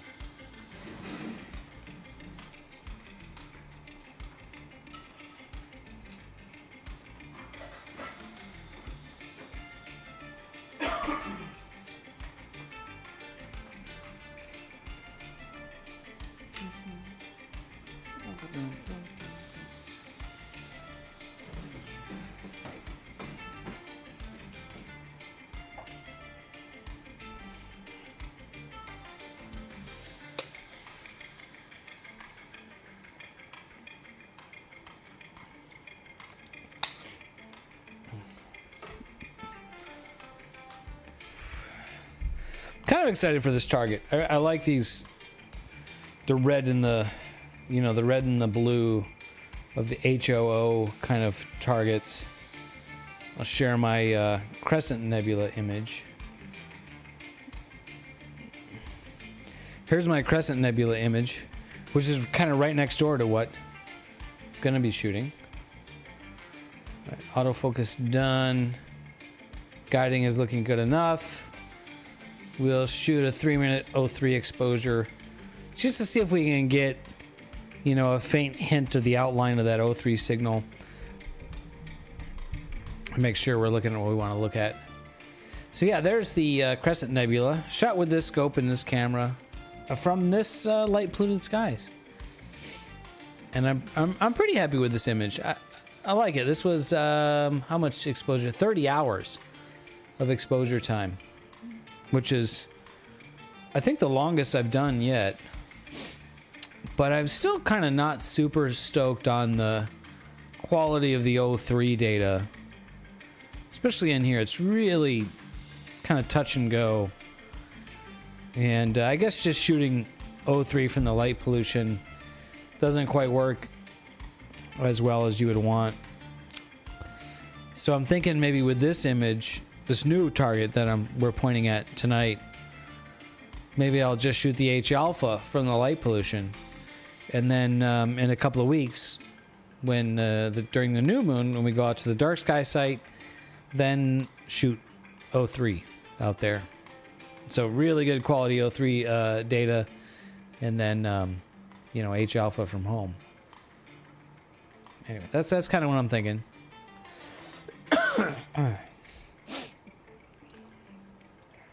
Guiding is looking really good right now. 0.58 arc seconds of error.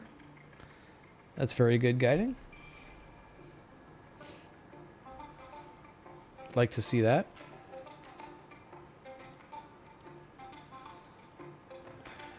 I think the quality of my guiding is directly related to the quantity of bright stars in the region.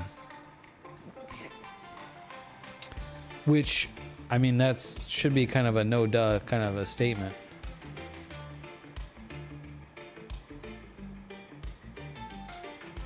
But, so yeah, depending on the target, I'm looking at Mazif sub 0.5. Nice. What mount is that on, Mazif?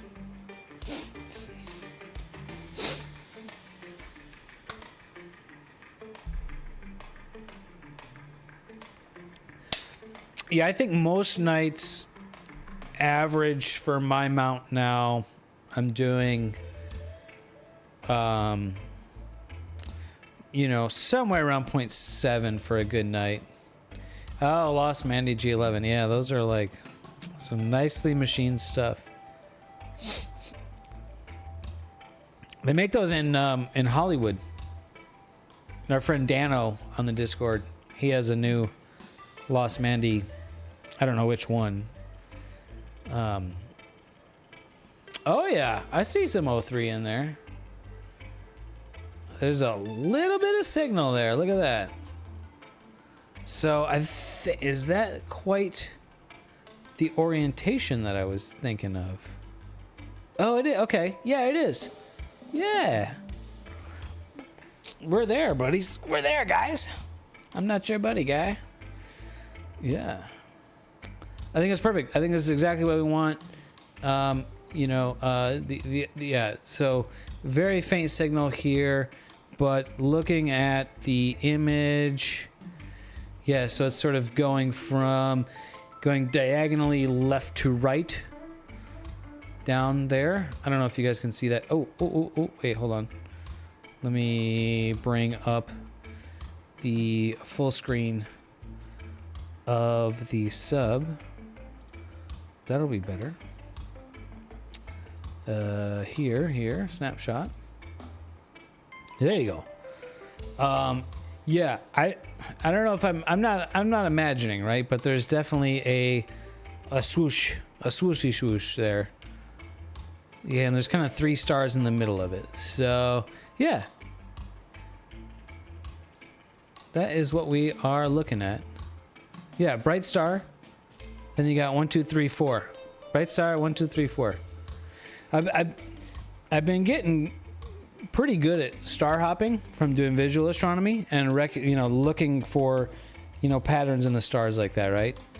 So 1, 2, 3, 4, and then there's this bright one here, and then if you look at this guy's image, that's the pattern we see there. Bright star, and then 1, 2, 3, 4. This sort of ziggy zaggy thing. So that's exactly where I wanted to be. Wait, is it exactly where maybe I want to be? Actually, no, it's not. I think I want my framing adjusted a bit because this is going to have the blue up here. And yeah, I think I want to adjust this framing a bit. Okay, so we'll go back to remote desktop. Nina here. Okay, and we'll go to framing and zoom in. Yeah, so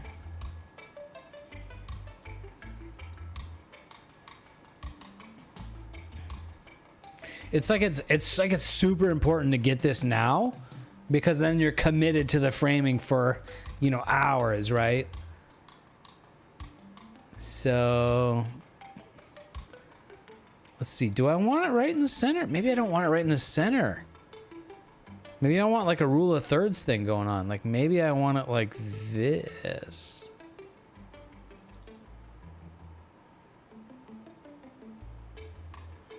Yeah.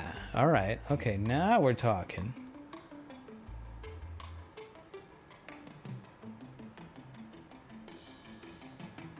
All right. Hit slew in center.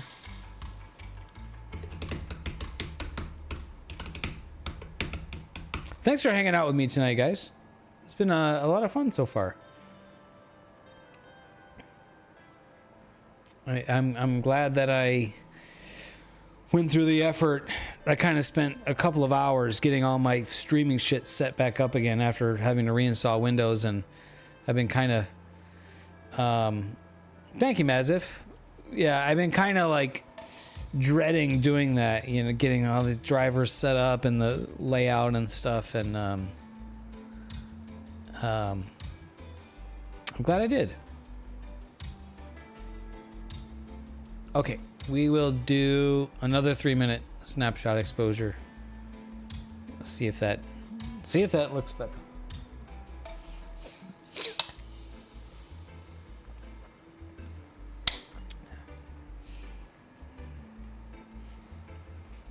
Hopefully we don't have smoke tomorrow, and I can just keep shooting on this.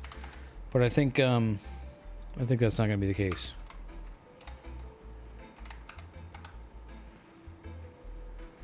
Yeah, Astrospheric shows extremely poor transparency tomorrow night, which I think means smoke. But yeah, maybe it just doesn't know But Sunday night looks good. Monday night looks good. So, yeah. We'll see what we get tomorrow night. Tonight still looks pretty great. It's very calm outside. And guiding jumped up to 0.8. That's about well. Misadventures in Astro. What's up, brother? Thanks for stopping by. Yeah, man. Yeah. Just get it going again. I try to... it's been a little while. I started a new job. That's the excuse. My main excuse.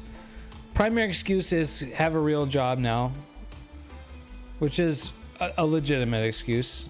Clearly can't be streaming during the day.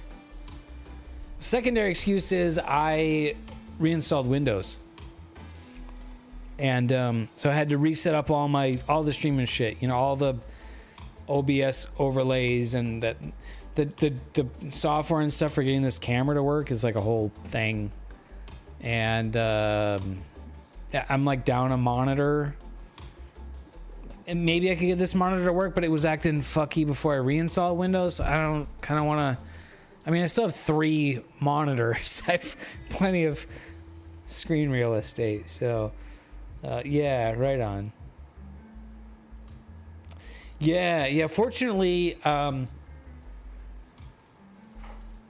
reinstall Windows like a spoiled brat. And what I do is I buy a whole new SSD. So this SSD right here has my entire previous Windows install. So if there's anything I forgot to copy or back up, I can just pop this bitch in an external enclosure, and yeah, that way you're not super committed. So I could always put this in and boot back up to the previous install, right?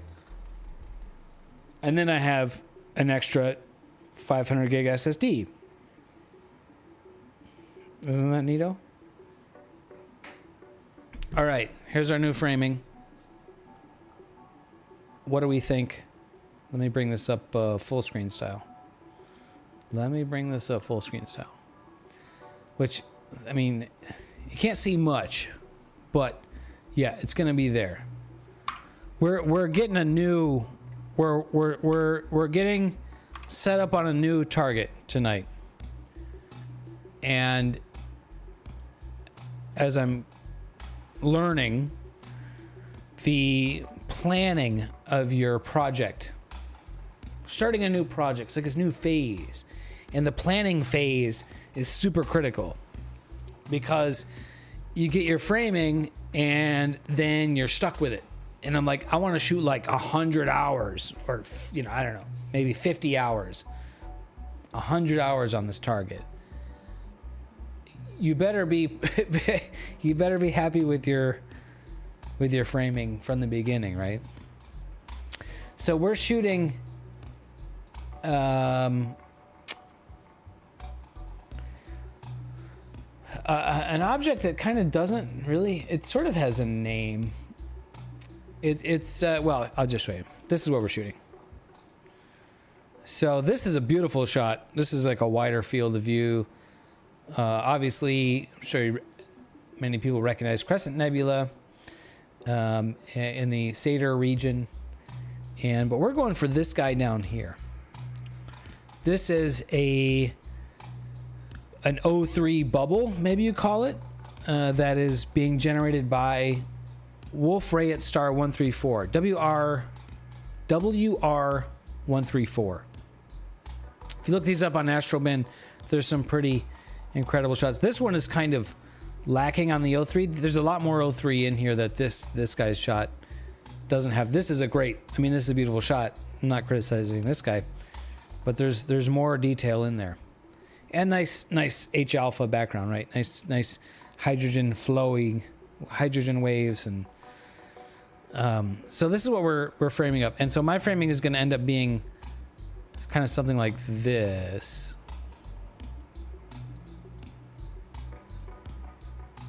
Yeah, so I'm kind of going for something like this.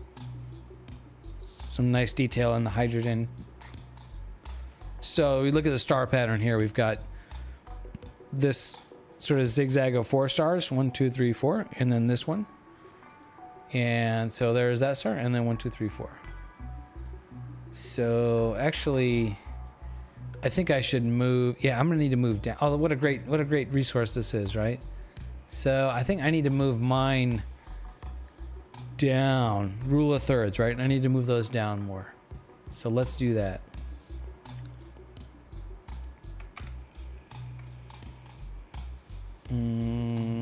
Click that button. Okay, framing. Yeah, so you see those there. Yeah. Oh, cool. Hell yeah, Shoe Bear. Yeah, we've identified the star pattern. And so I think I want to be like that. Yeah, kind of rule of thirds, right? Like on a third and a third. That'll be kind of like that. Okay. So we will slew and center.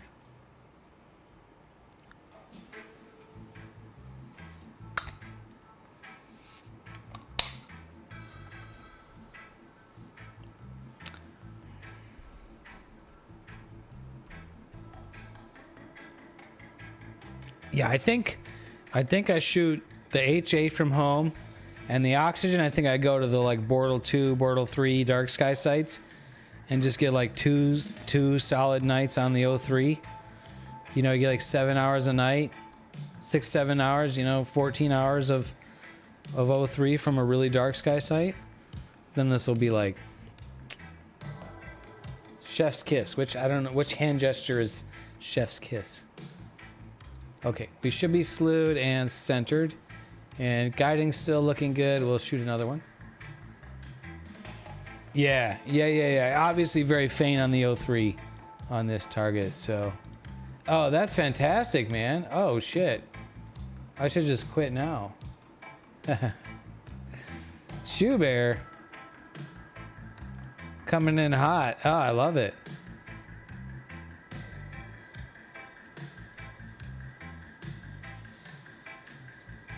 Is this all just HA and O3?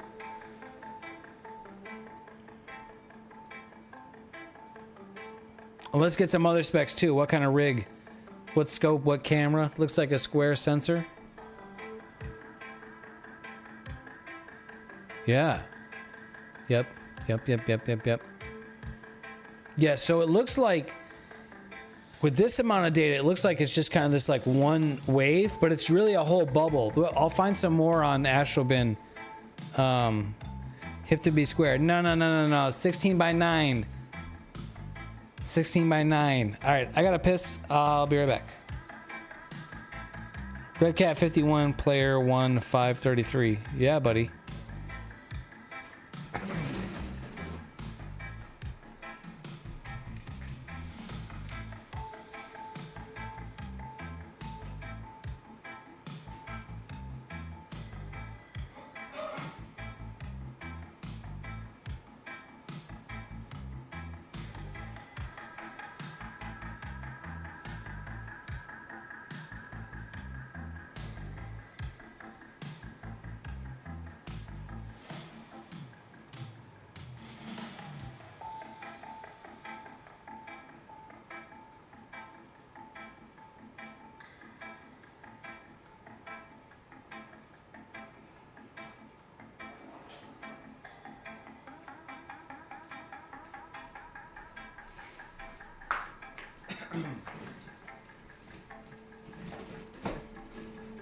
.533, I think that's what our friend Hefe is shooting with.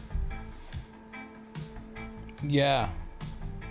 Which I think is like, it's basically like a, like, I think it's essentially the equivalent of two 585 sensors stacked on top of each other, so you get a squarish field of view.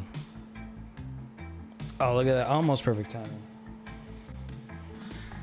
4.5 millimeter, yeah, filters, yeah.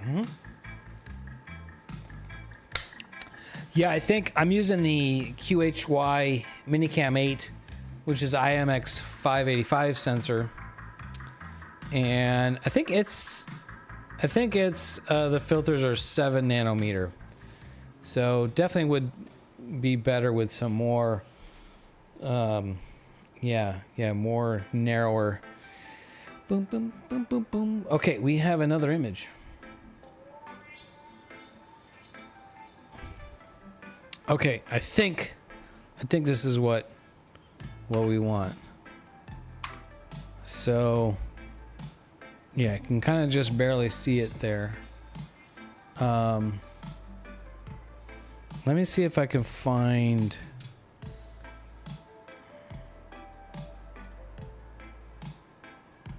So check this image out. So this one has got some serious O3 in it. So see how it's saying it's more like an actual bubble? So this guy shot 33 hours of O3. 33 hours of O3 to bring that out.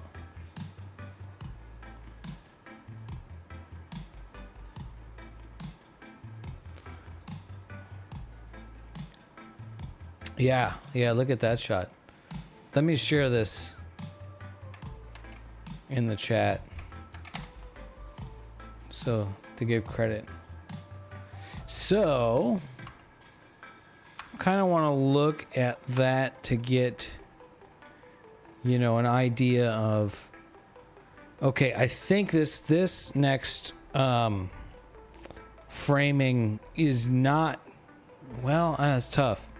It's a tough call, isn't it? Because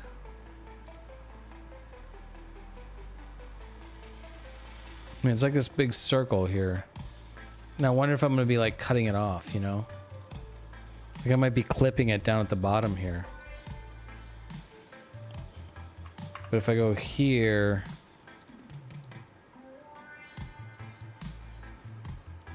yeah, maybe I do want it more centered here. It's gonna be kind of like a circle like that. Well, you know, I mean, 33 hours, you just shoot another 33 hours if you don't like it, right? Yeah, Shoebear, I had the uncooled Player One 585 camera too. Yeah, which is, I mean, for what it was, for like $300, $350, is a great camera.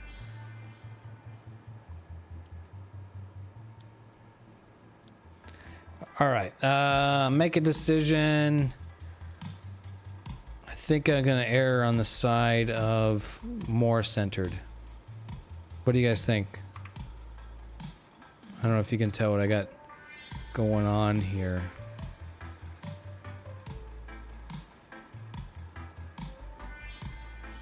Yeah, I'm gonna do more centered. Okay.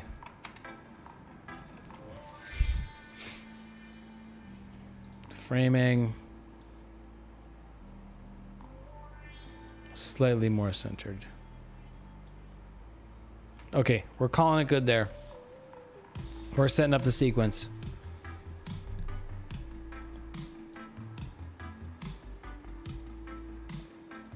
We're committed. We're locked in. We're locked in. NGC 6883, which is really not what this is. We should call this WR 134. WR 134, which is not really what it is. That's just the star. The nebula is kind of something different, but we'll go with that. Okay, we want to slew center and rotate, run the autofocus, and then we will switch to the HA filter, and we're gonna go loop until time. I may not be able to get this all night either. Yeah, it sets behind my... I can only do this until 4. Hey, thank you for the follow. Witness of the Void. Welcome. How's life? I can only get this until 4, so we may need another target.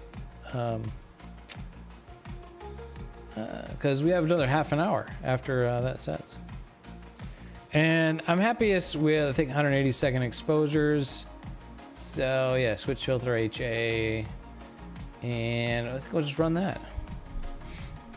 Yeah, run autofocus. Let me switch the filter currently to the L filter. Okay, and we'll just run the sequence. I think we'll be good. What's up, follower or witness of the void? Follower of the void, thanks for witnessing. How's your Friday going? Are you a fellow astronomer? Are you imaging? We've got our friend, our new friend Shoe Bear here. He happens to be shooting the exact same target tonight, which is very cool. And we're just getting set up, or we're just getting started on the sequence. Oh, I should probably start a live stack, shouldn't I? Let's do a live stack.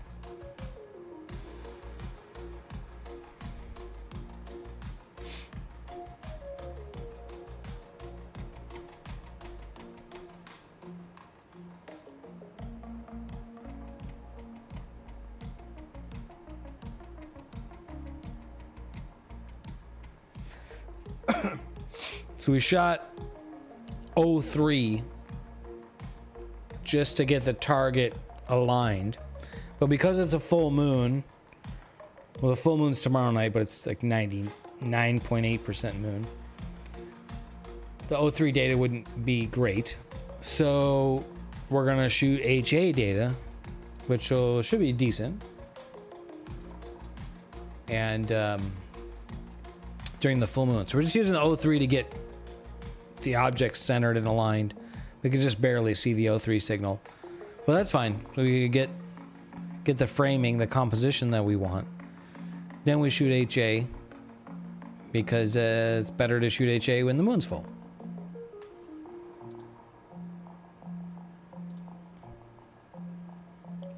And as soon as I get an image, we'll start a live stack, because that'll be fun.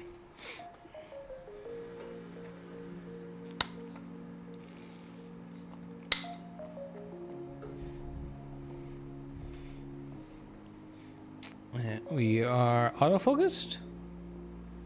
We should be switching filter. Yep, switching filter. You just woke up. Right on. Your kids already gave you high blood pressure. I mean, I don't have any experience with kids, but from what I can tell, you're getting high blood pressure from day one. So, yeah. Yeah. Oh, cool, man. Thanks for joining the Discord. Oh, you're Benjamin. Oh, okay, cool. Right on, Benjamin. Yeah, thanks for joining the stream. I'm glad you were able to. Yeah, you've been active on the Discord. I'm glad to have you there, and I'm glad that I got the stream going again, so we could have you join in. Let's see. It's 7 a.m. where you are. So where is that? Is that? That's gonna be in Europe somewhere, right? Germany, got it. Right on, man. Yeah, I think we've had a few other Germans around here. I think Magistrix was Magistrix in Germany. We've had some others. Well, welcome. Glad to have you. Yeah, we're shooting a new target tonight. I don't know if you saw what we're oh, Portugal. Okay. Right on. I know we've had somebody from Germany. Got it. Yeah. Yeah, so Benjamin, this is the new target we're looking at tonight. This is actually kind of this is an even tighter field of view than what I have. This is gonna be... No, I'm a bit tighter than that.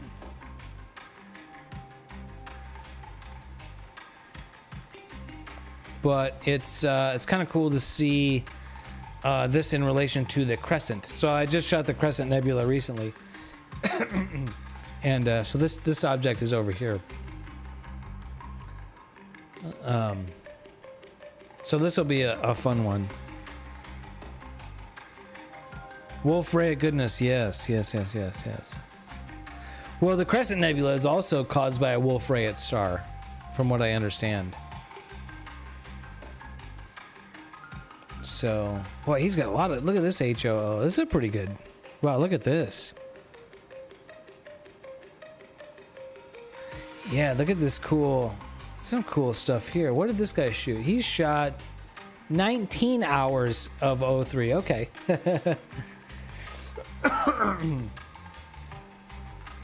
Yeah, so I'm thinking what I'll do is shoot HA from home in the light pollution, then shoot the O3 on the next new moon dark sky camping trip.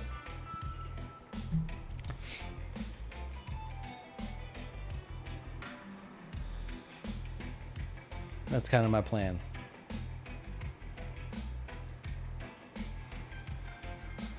Well, right now, let's see, we're getting, almost done with our first HA.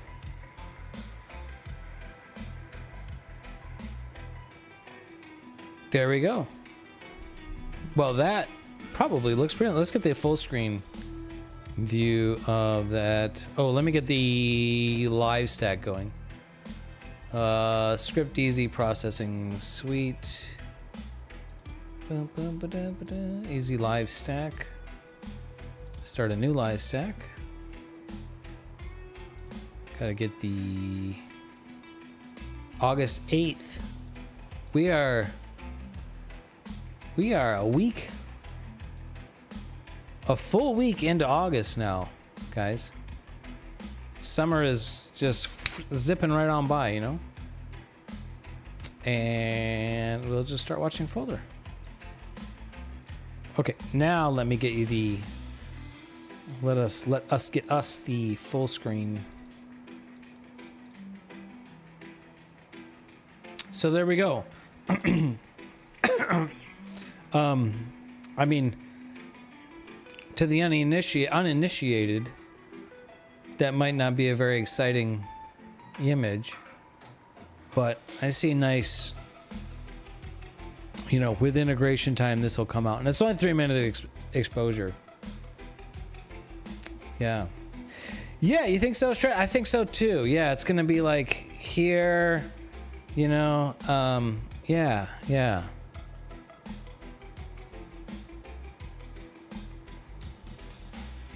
That's hot. Yeah, I think so. I think it'll be stars look round. And yeah.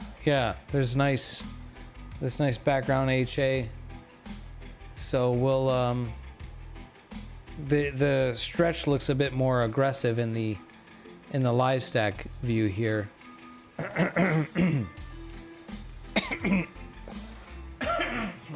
Pardon me. And see, the guiding is looking really nice. 0.62. Yeah, all right. Very fun. So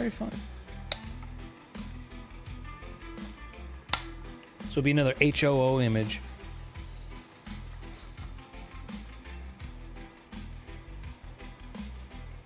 All right, well, that's running. Now it's like, yeah, up and running. It's, you know, when astrophotography is boring, that's when it's going good, you know? Not too bad, Master Strat, because it's only,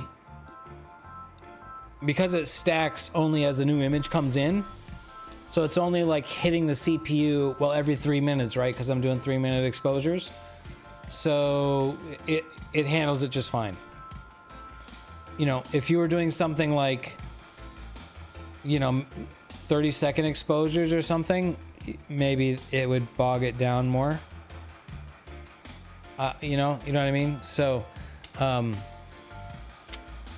yeah, it handles it just fine.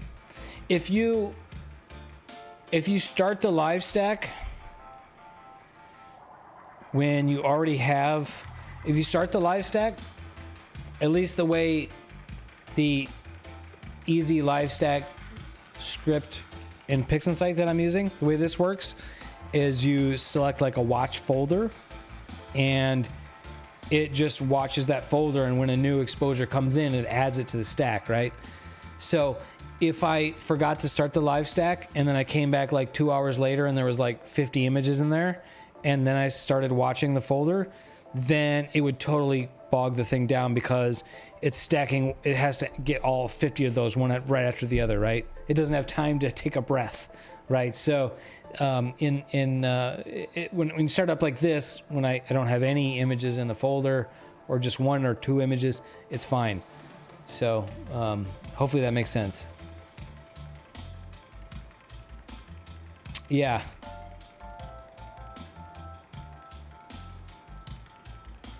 The only live stacking software I've used is this Easy Live Stack Script. I know there is a plugin for Nina now to do live stacking directly in with Nina, and I would like to give that a try. There you go. Mazif says it. Yeah. Yeah. It can definitely do it. Yeah. Oh, okay. Got it. Yeah. You could try SharpCap too, I guess. I just have like, I'm kind of a SharpCap hater. And I mean, not in the sense that like, I mean, like I appreciate what it is and what it can do, but it just like, it just never works for me. Like the tool is just kind of never, I know, right? Like it just kind of, aside from doing planetary imaging where you're doing, you know, shooting videos, because like SharpCap can do polar alignment and stuff, but like I tried it and it just doesn't work. And SharpCap has like focusing assistant aids, but they just like, I don't know, they just kind of don't fucking work. Like the problem could definitely be me. Yeah, so yeah, so my friend Dan uses it for polar alignment. I tried it. It didn't work. I couldn't. That was with a different scope, so you know I don't know. But yeah. So yeah, SharpCap has all these tools. I've tried them, and yeah, I just don't know. I don't like SharpCap. But I did buy it. Hey, I bought it, bro. I've got SharpCap Pro. I bought a license. I've got it. Look, there's even a shortcut. You can't really see it. It's on under the Twitch overlay. There's a shortcut to it on the taskbar. I've got it. So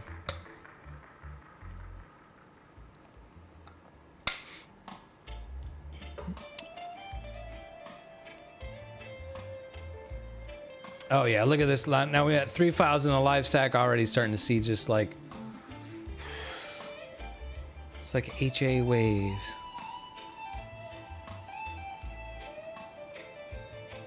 It's a great, yeah, there you go. It's a tool in the toolbox. I've got it. I've got all the tools there, you know, like, so yeah, if I need it, yeah. If I was going to fire up, I'll use SharpCap during the day. If, like to verify focus, you know, I'll fire SharpCap up, you know, for that, which you don't need the pro version for that, but yeah.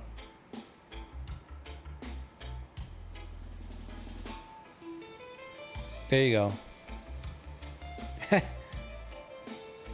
Yeah, Mazif has never used it. I think me and Mazif are kind of in the same sort of SharpCap camp. Yeah. Yeah, great for terrestrial. Yeah. Yeah. Yeah, when you just need to like make sure the camera works, right? Like, so you make sure that you're getting an image on the camera. So. Yeah, you know, I mean, to each their own. Whatever tools work for you. I found the tools I really like. I kind of fell in love with Nina. I think I'm kind of a Nina evangelist. Like, it's kind of the best thing ever. And you know, if I could do everything in Nina, then that's where I like to be. I do wish Nina worked on Linux though. There's no Linux version of Nina, Because if there was a Linux version of Nina, then maybe you could run it on a Raspberry Pi or something, right? And I don't know, maybe it needs more processing power than a Raspberry Pi, and that's why they didn't write it for that. I have no idea. But yeah, that would be that would be anything to be able to get away from Windows, you know.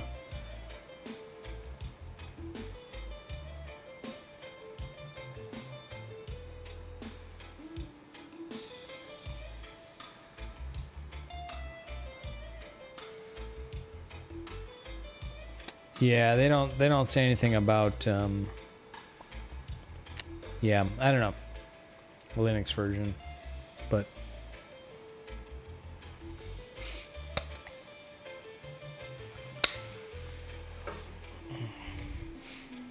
all right, let's I've got 4 subs now.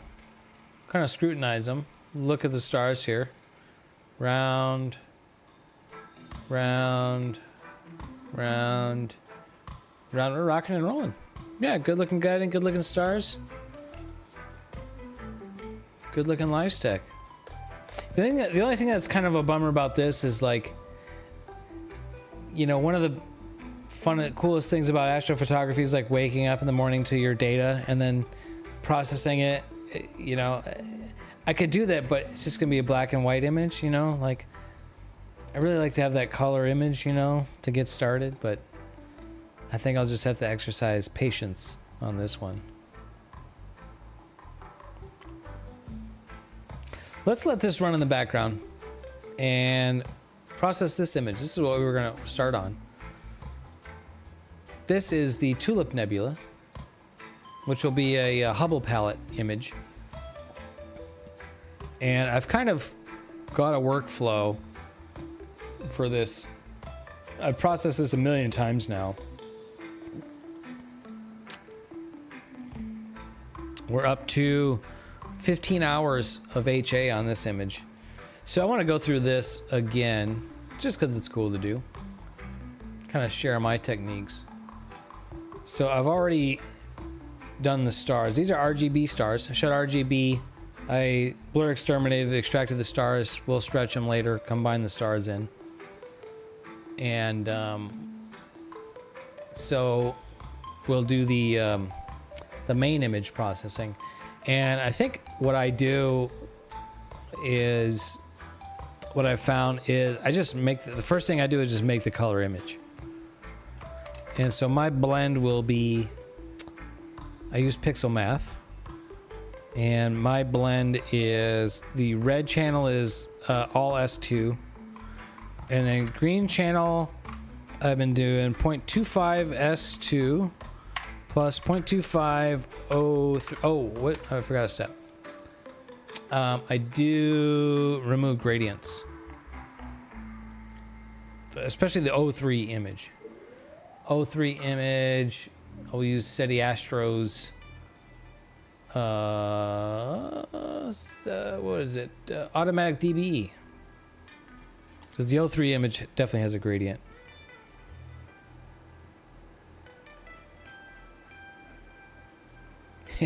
Yeah. Yeah, I know, right, Maziv? It's kind of like that meme of, like, the guy that, like, which red button do you press kind of thing, right? Like, oh, Linux is the GOAT, but you can't run Nina on Linux, but yeah.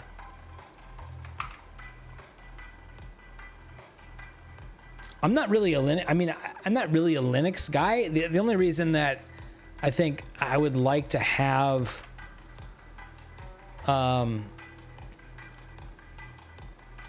the only reason I would like to have a Nina, a Linux compatible version of Nina, is then you could run it on a Raspberry Pi kind of device.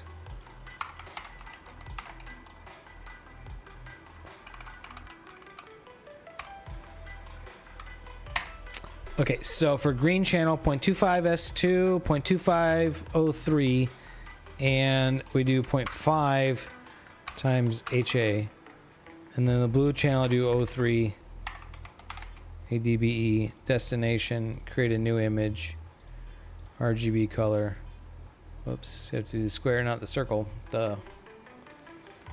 Okay, And then we do an unlinked auto stretch, and there's my green looking image.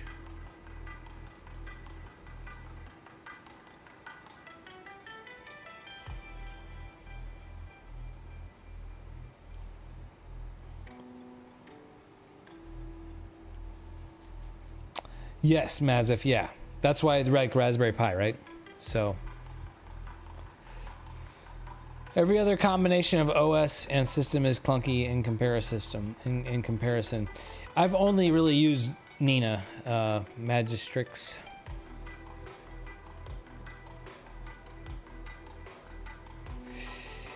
Yeah. I'm with you with that.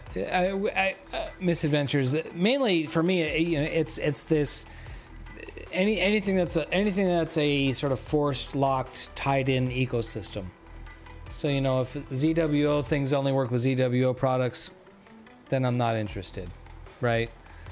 That's why I don't own any Apple products anymore.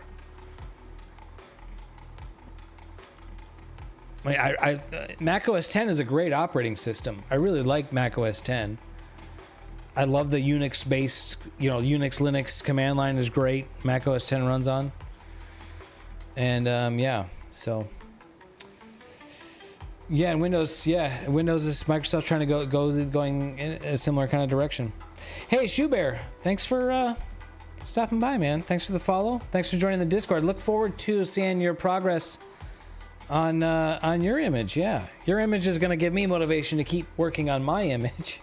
So yeah, man, cool. Peace. Yeah, okay, I gotta piss again. Be right back.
Star Traveler, what's up, brother?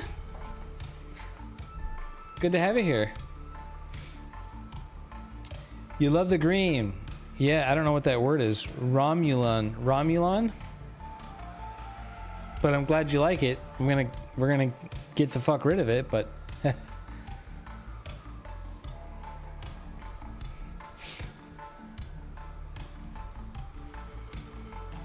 okay, we are processing. And we need to do background neutralization this. So gonna kind of speed run through this. I've processed this image many times, so yeah.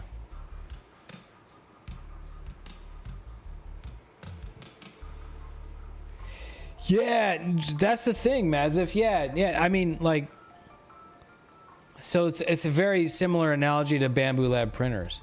Like, the products are great. Bamboo Lab printers are great, and I'm sure the ZWO products work.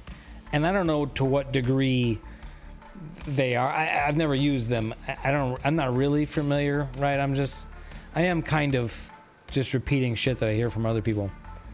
But I'm pretty sure you can't use a QHY camera with an ASI Air, right? So, I mean, part of the the sort of just works thing is having a lockdown ecosystem, because having it, you cannot, right? So that means when they write their software, they don't gotta fucking worry about what other manufacturers are doing. They can just make sure their shit works with their shit, which, okay, I get that, right? That can make sense.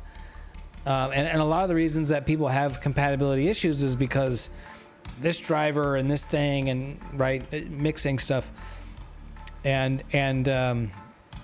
So yeah, but the downside is that then you get sort of locked into this thing, right? So, I mean, it kind of depends on like what kind of person you are. I mean, if you're like your personality, right? Like I've always been not hacker. That's not the right word, but yeah, a tinkerer. That's it, right? So I'm not afraid to like download drivers and update and tweak and troubleshoot. Like that's part of how I work. I built my computer. I built my bicycle. Right, I built a fucking telescope. So like, but I mean, look, not everyone's like that, and I totally get that. And if somebody wants to, like that could be a deal breaker to somebody getting into astronomy or astrophotography. If they're like, fuck, now I have to download drivers. Right? Ugh. But like, I can just buy the ZWO thing and then it works with the ZWO thing. Fuck it. And it works. And it works good, right? So, yeah.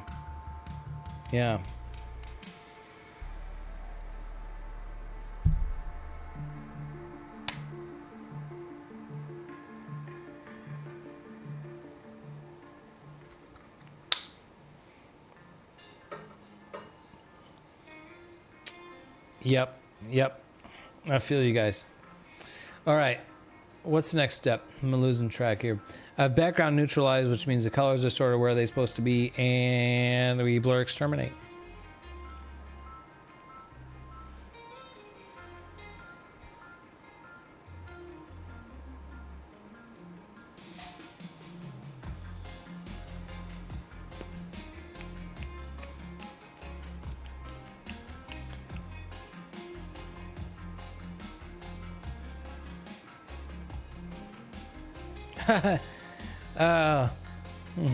Let's try not to go too much into their magic tricks, but yeah, I mean, I think there's plenty of people that know,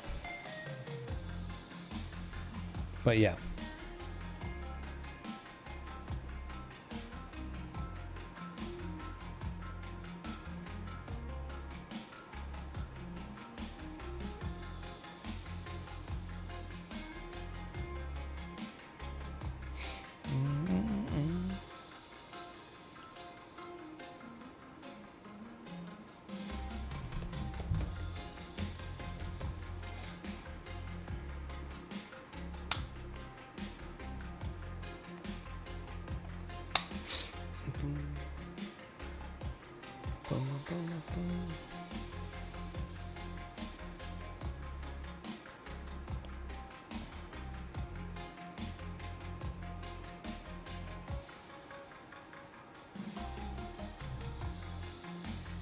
Okay, stars are gone, and then we just throw these stars away.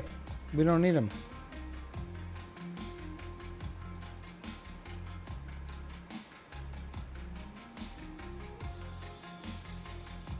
Let's take a look at how's our live stack going. Look at this. This is looking nice. Lots of nice detail coming in there. Only takes a few, only up to 7 exposures, and yeah, already looking like something here. Guiding looking, yeah, 0.76. That's about what I get. That's serviceable. Cool.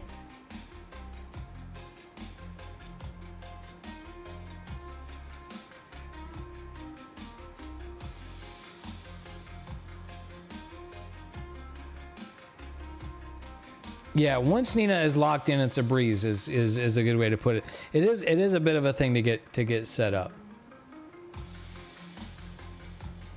To get, to sort of to learn, a bit of a learning curve to it. I mean, it's not really hard, but okay. I did some experimenting with Noise Exterminator, and I found some settings that I think with this camera work much better. And yeah. What's my target tonight? So the target tonight is it doesn't really have a name. it's mostly an oxygen region, an O3 region in Cygnus that is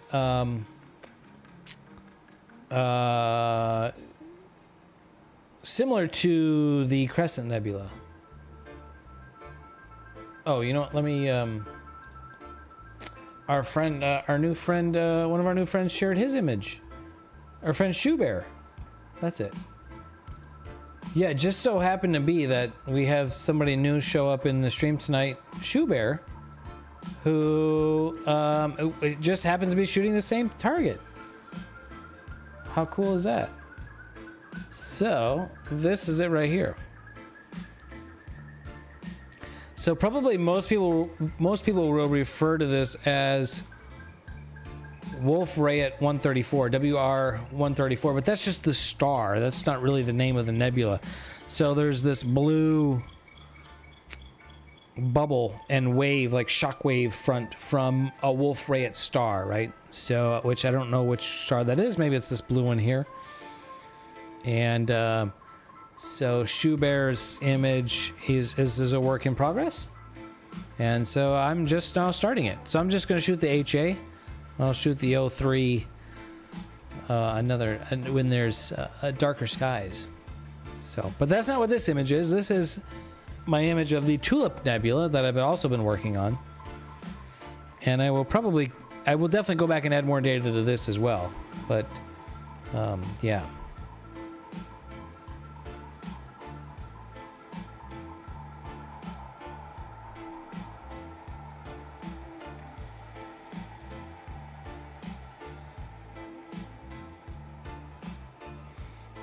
Ah, yeah, Mazif.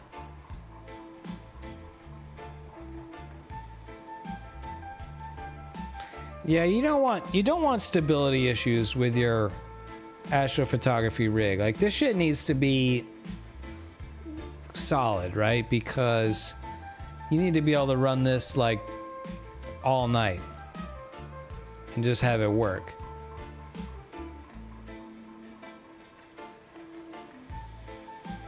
Okay, I want to do a little bit more blur exterminator on this.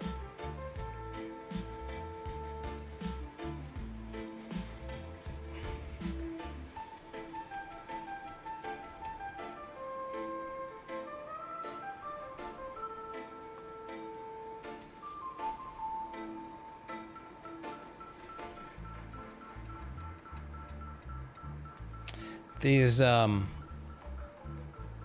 NVIDIA GPU accelerated tools in Pixinsight definitely take a bit longer when I'm streaming, when the GPU is also encoding video.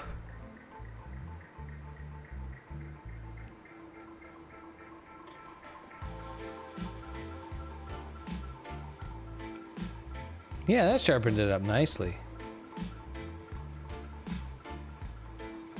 Nice looking detail in there now. Yeah, you taught me that trick, Mazif. What I've been doing is I do 2 rounds of blur exterminator. So I do I first blur exterminate kind of just on everything on default settings to get the stars to sharpen the stars, and it's like a basic sharpening. And then I remove the stars, and then I run blur exterminator with those settings, and I think that's been giving me some pretty good results. So, and I've tweaked my noise exterminator settings. Yeah. You taught me that trick. So, but yeah, I think detail on this cloud here is looking a lot better, I think, in this version of the image now than what I've seen before, and this detail in the dark nebula stuff. Okay, so now I'm ready to non-linearize it.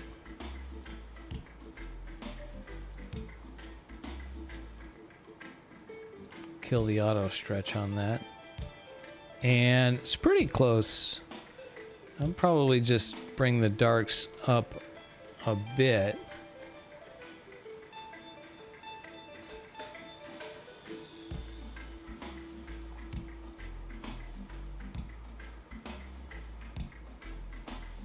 Do something like.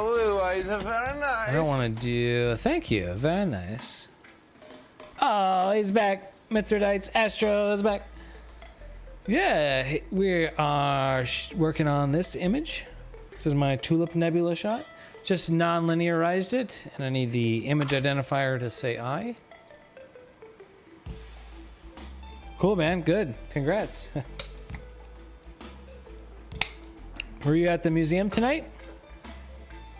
So one of the things I like to do, once I non-linearize this, these are not going to be the colors.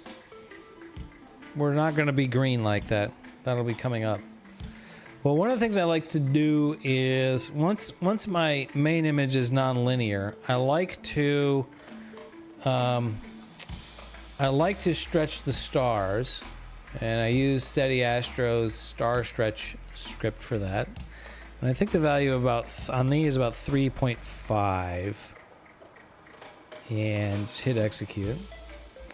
And so I like to kind of with every step to just keep putting the stars on and just see how it looks with stars and get an idea, and then I'll remove the stars and continue processing. But I'll just keep popping every step. I'll pop the stars in, see what it looks like, and then because the very last step is putting the stars in.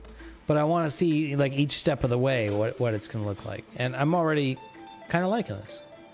Okay, next step is narrowband normalization to get the colors. Now we do colors. Museum event in Temecula. Okay. Whoops.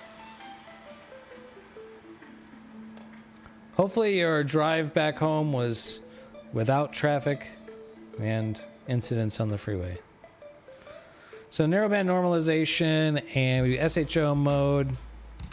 And I think lightness, we just go preserve. And either preserve or HA. I think just preserve. And then use SCNR to remove most of the green, not all of it. It's kind of weird. Like should there be any green at all? You know, or like that would be like no green. Or like should there, like I feel like maybe a little bit of green? Good, not too bad. Yeah, I mean I don't know if I do or not, cuz like I don't know, like green makes me think of like algae or plant life, and that just seems not like what you should see in space. So I you know, I don't know. Yeah, not phototypical. I think kind of something like that where it doesn't look green, but there's definitely green in there. You know, if I remove all of the green, then it looks orange. Right, with a little bit of green in there, it starts to look kind of yellow.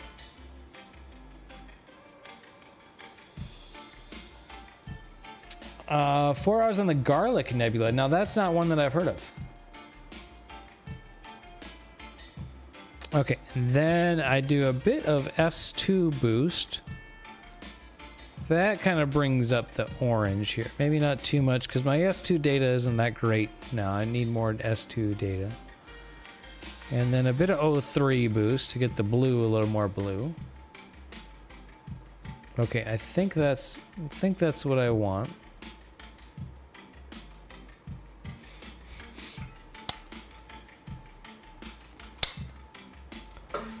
And from here, okay, put the stars back in, just to see.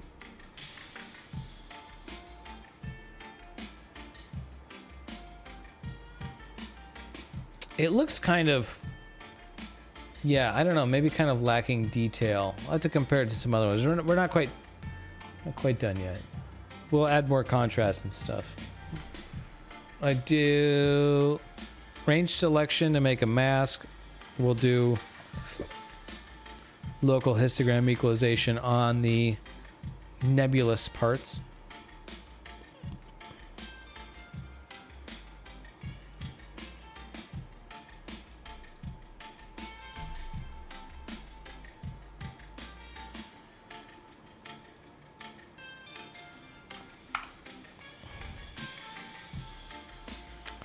Local histogram equalization, and it's probably kind of 0.3. This kind of gives you some more kind of aggressive details. I like that.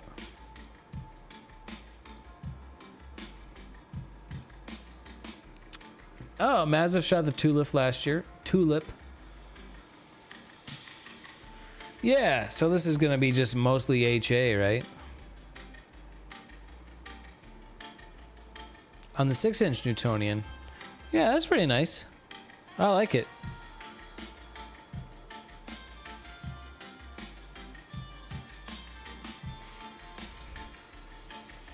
I kind of, it's like all red, you know, because it's mostly, you know, a dominant hydrogen signal in here.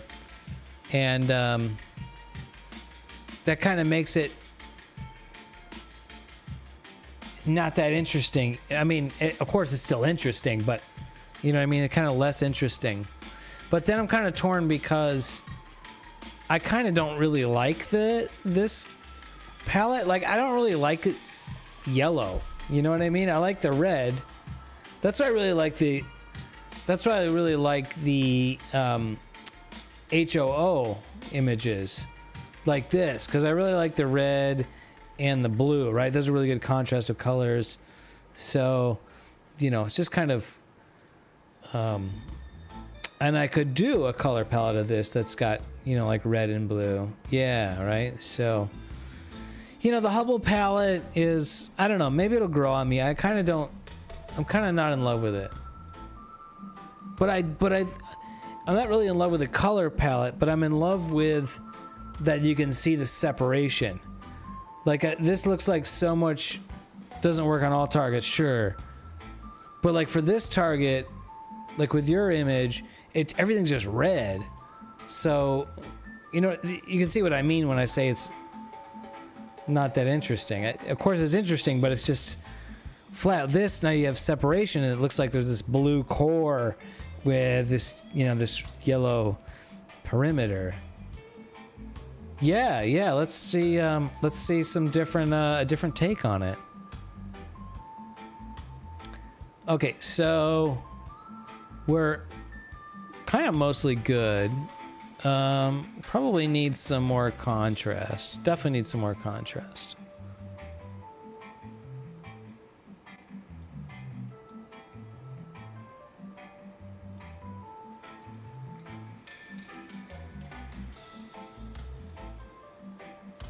More contrast. We'll check what it looks like with stars. Looks pretty nice. So one thing that I get, and I think this is just the nature of the beast, is see this very ugly large purple smudges. I'm pretty sure those are halos from the O3 filter. And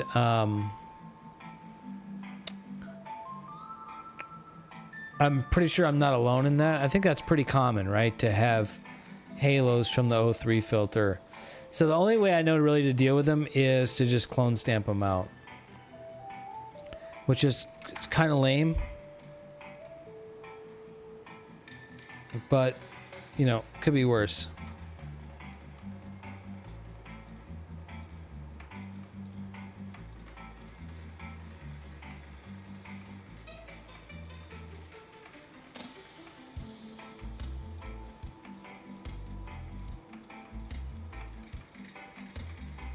And on this image, it's really not too bad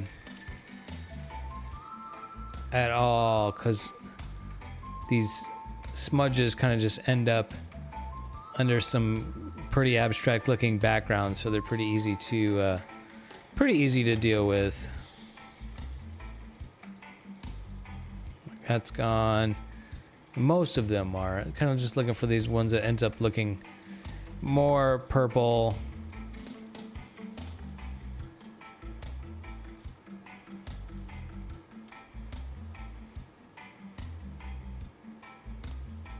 Yeah, 4x palette. Yeah. The problem that I have with SETI Astro Suite, I kind of gotta play around with workflows. With Perfect Palette Picker, is it creates a linear image, and I can't remember right now why that was kind of a problem for me. But it was kind of a problem for me.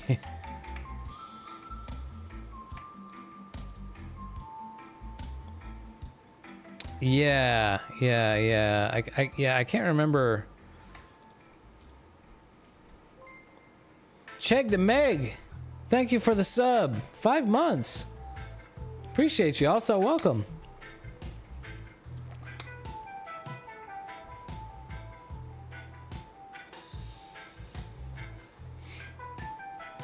Thanks, man. Glad to have you.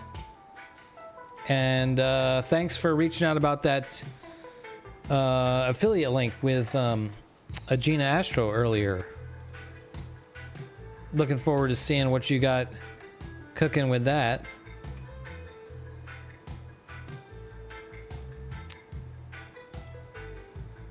Astro processing kind of just started.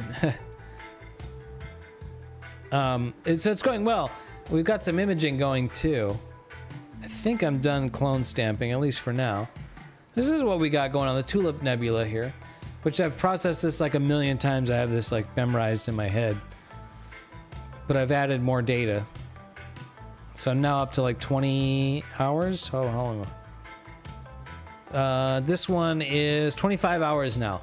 15 hours of HA. Been focusing on the HA in here, and the Hubble palette. The SHO palette. So I'll get my previous edit of this up in a sec to compare. But we need to check in on our imaging. Seeing how this is going. Guiding looking great, 0.69. Let's go ahead and look through the subs. Round stars, round stars. Round. Mostly round, a little bit funky, but everything looking pretty good here. So we got a new target, starting a new project tonight, Chegg. And yeah, so far so good. Yes, that's the whole thing. Everyone has to go through the pains of getting guiding to work. Here's the live stack. That's looking pretty great. Really good HA detail coming out in there.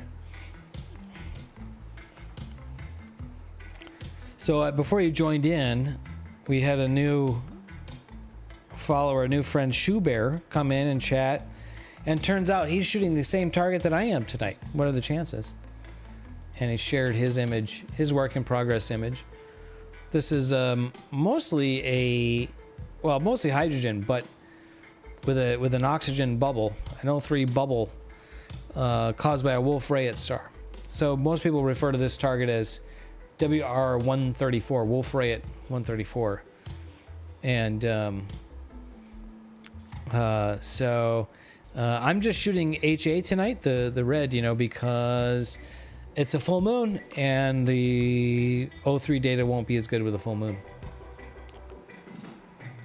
Nice, sub arc second. Are you still on that like AZ GTI mount too? That's like really impressive guiding for that little mount, isn't it? That's kind of crazy. Congrats. So just got the live stack going on the HA up to 14 files. I wish it would say the time. 14 times 3 is 42 minutes, so not even an hour. Yeah, that's right on. Oh wow, sub arc second with that little mount that's great, dude.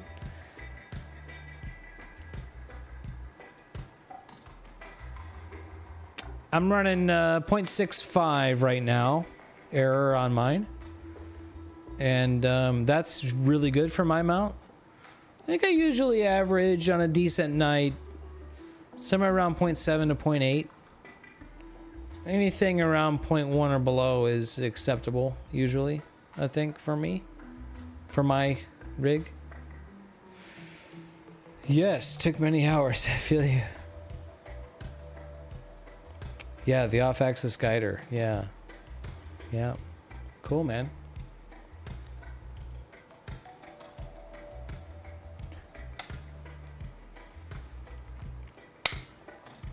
Boom, boom, boom, boom, boom, boom, boom.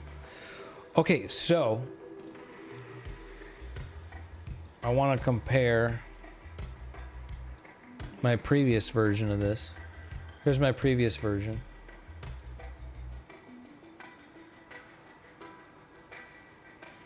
Previous version, new version. I have more contrast, more saturation, more green in the previous version. Otherwise,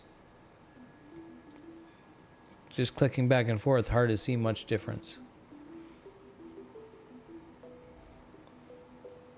So let's adjust the contrast and saturation a bit. I mean, adding more contrast will also add saturation. Or the illusion of saturation? Okay, now let's see what it looks like with stars. Pretty good. There's another script to run, I forgot. The dark structure enhance script.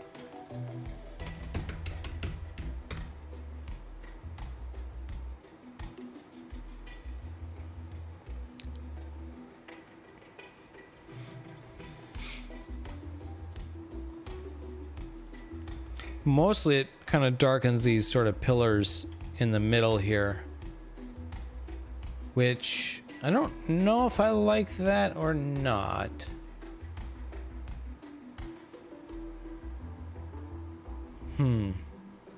Yeah, probably I'll go with it. I think this looks better without the green. This previous version, I kind of left a bit of the green in there. And you have to manually adjust the deck backlash every night. Interesting. Ah.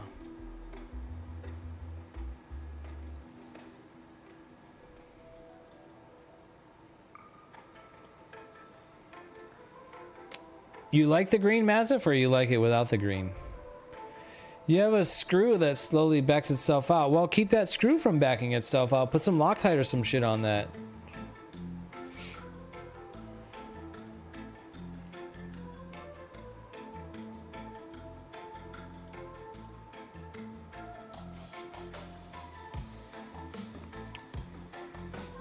And we're gonna run one more bit of noise exterminator. Oh, the dark structure enhance. Got it. Yeah. Yeah, I think once the stars are back in, it kind of it gives the whole thing kind of some more contrast. Maybe it makes the whole thing look a bit more interesting. So.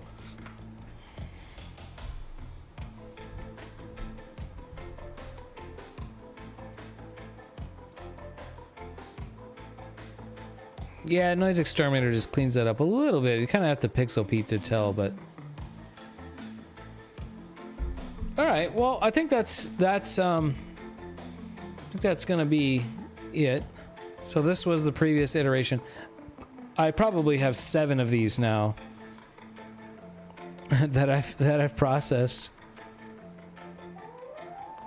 And what's cool, I love the Pixinsight, this new feature where you can link the 2 views together, and then when you zoom, that way you can really directly compare like this.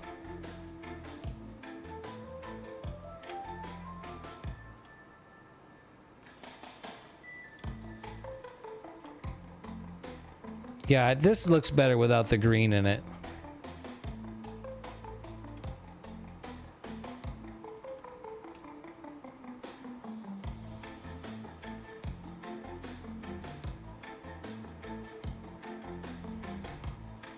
there's some dark details in here that I'm hoping to bring out in here and stuff. That's, yeah, it's tough on both.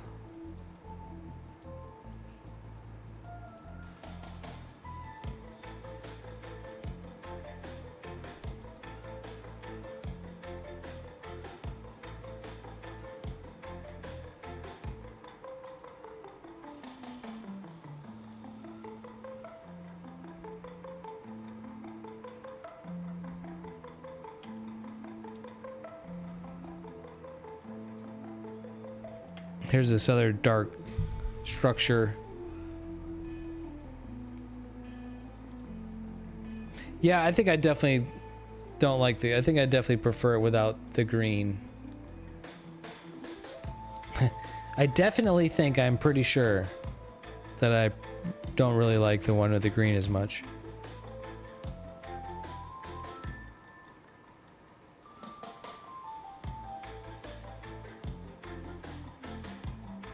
I love the blue in the center. And the bit of blue over here and up here. I think I'm calling that my new good one.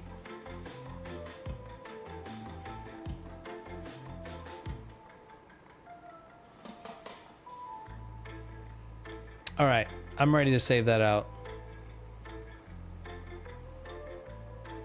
It's pretty cool. I can't wait to image, well, everything. I just want to image everything. I just taking pictures of everything. I just want to do everything.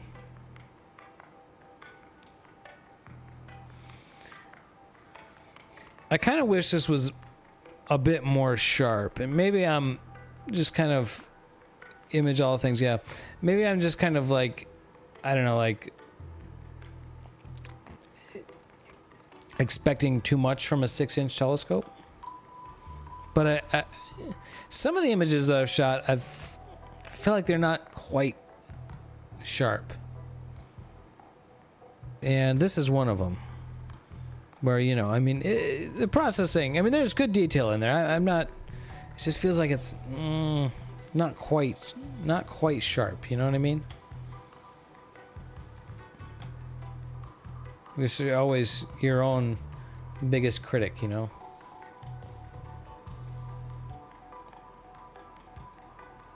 All right, how many hours was that now? 25 hours, 9 minutes. Now let's save this out.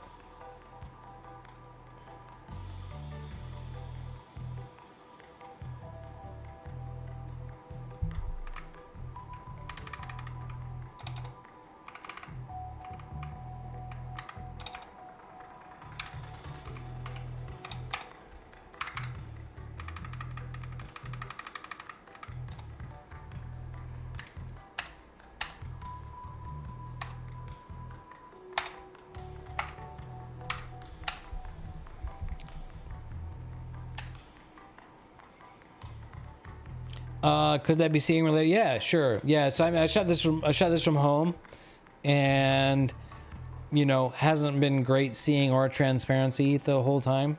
So yeah, it could be seeing related. I have pretty narrow field of view, pretty small pixel scale, so seeing plays a role there. So.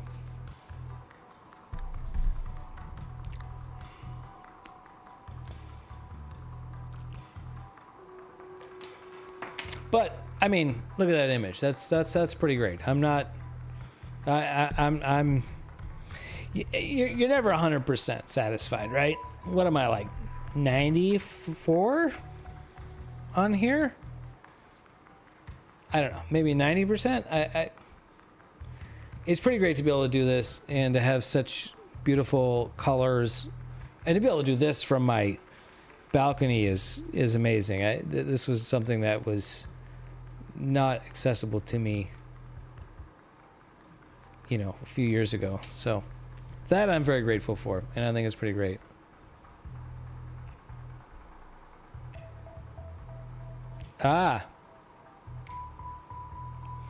Yeah, I mean, that's definitely true. You know, if you have huge aperture and really long focal length scope, it'll look the same as a smaller aperture under, you know, not very good skies. The reason that they build research telescopes on the tops of volcanoes in Hawaii is as much because of the seeing. And then even then they still have, you know, frickin' lasers to shoot into the atmosphere to, you know, to compensate for the wobbly atmosphere. So, yeah, that's definitely part of it. And you could definitely get some great, I mean, for the size and the cost of that little 114 millimeter mirror is great. Yeah. I've got some nice, very, very pleasing images with it. And, I kind of just got hooked onto the 6-inch one, and I really like the narrower field of view of this field of view that the 6-inch scope gives. So, yeah, right. And they go, "What, you?" Yeah, and that's pretty much universal, pretty much always. They're like, "What?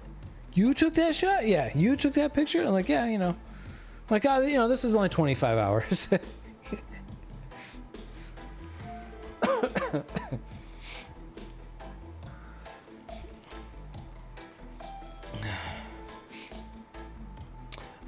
Do I plan on trying the mono on the 114 anytime soon? No, I'm not. Damn, I should. That would be cool. Yeah, the problem is I just want to shoot everything with the 6-inch with the, you know, with the 150 now. But it would be good, wouldn't it, to see what that can do with the mono camera. I need another rig. I need another camera and another mount and another rig. That's the only solution, right?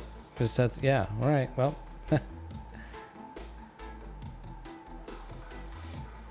Yeah.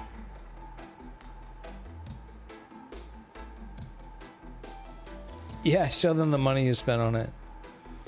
But you know, it's still even like, I mean, like, it's a lot of money, but it's not, I mean, for as hobbies go, it's not really that unreasonable.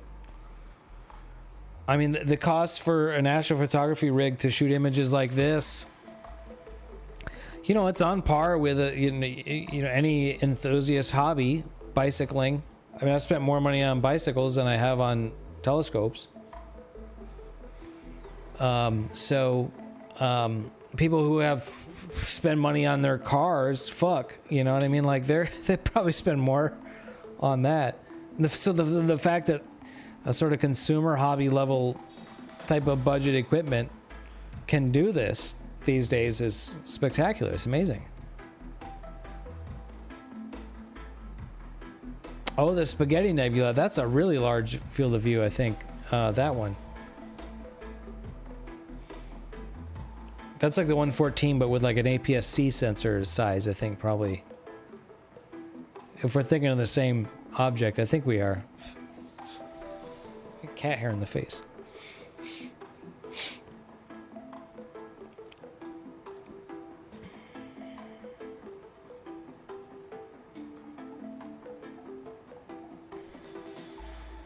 How's our live stack looking? Looking great. Really nice.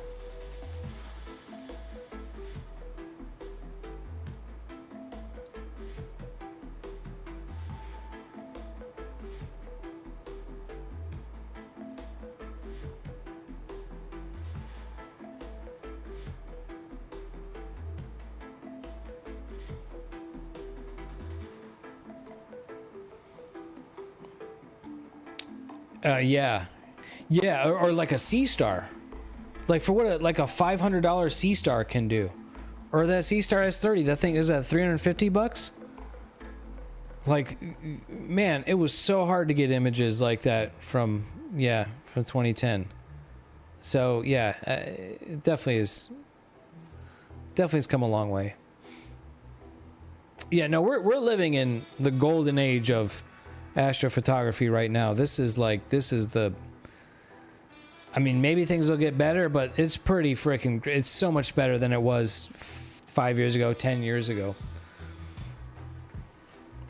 So, yeah, I mean, the equipment that we have that's available, the software, yeah, it's so much better now. It's so much better. It's so fun. I'm loving it. So.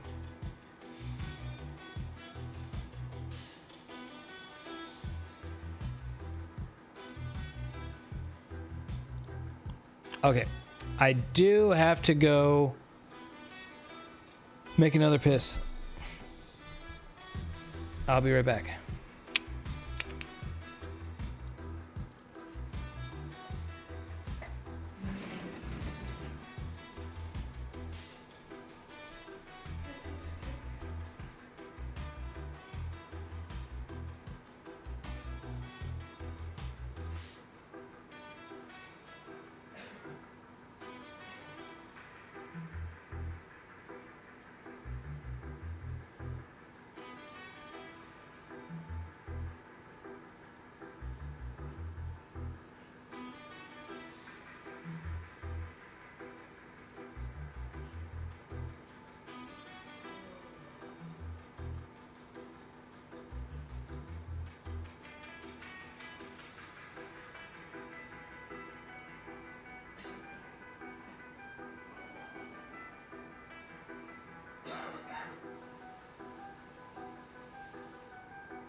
Oh, what, did my camera freeze?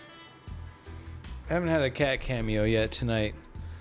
Since we're back to streaming, I had to get the cat on here, but it looks like the camera... Oh, there it is. There's Mr. Cat. 2040 when you get a laser atmospheric distortion corrector for $500. Yeah, I don't know, because like there's a whole thing with like airplanes and stuff, right? For like having shooting lasers into the sky, so maybe that's yeah. Yeah, remote observing seems to be kind of a thing too. No, this is not a dog. You say hi, Mr. Cat? Yeah, that's my cat.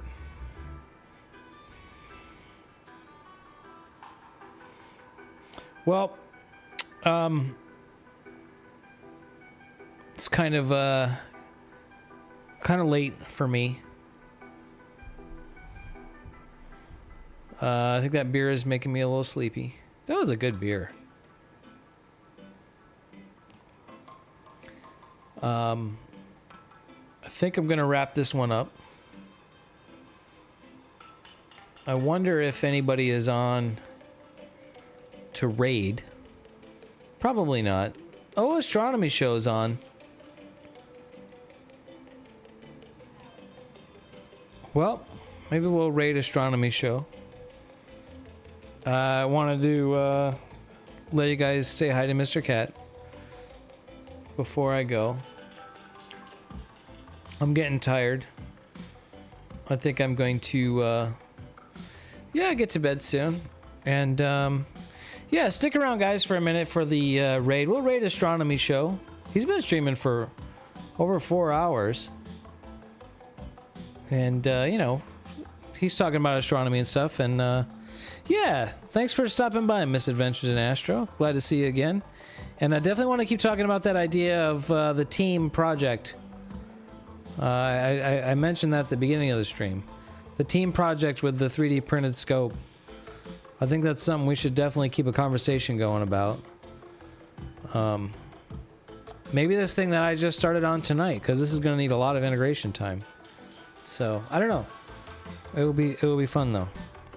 Yes, Mr. Cat, you rubbed a microphone. I don't know. But, yeah, let's raid Astronomy Show. Raid. Following. Where is he? There he is. All right.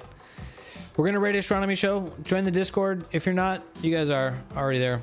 Thanks for stopping by. Witness of the Void, glad to have you here.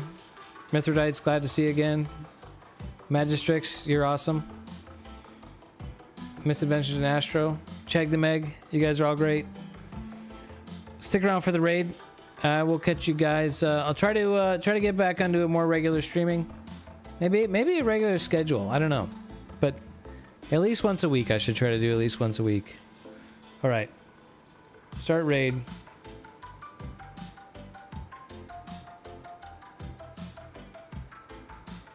Peace, guys.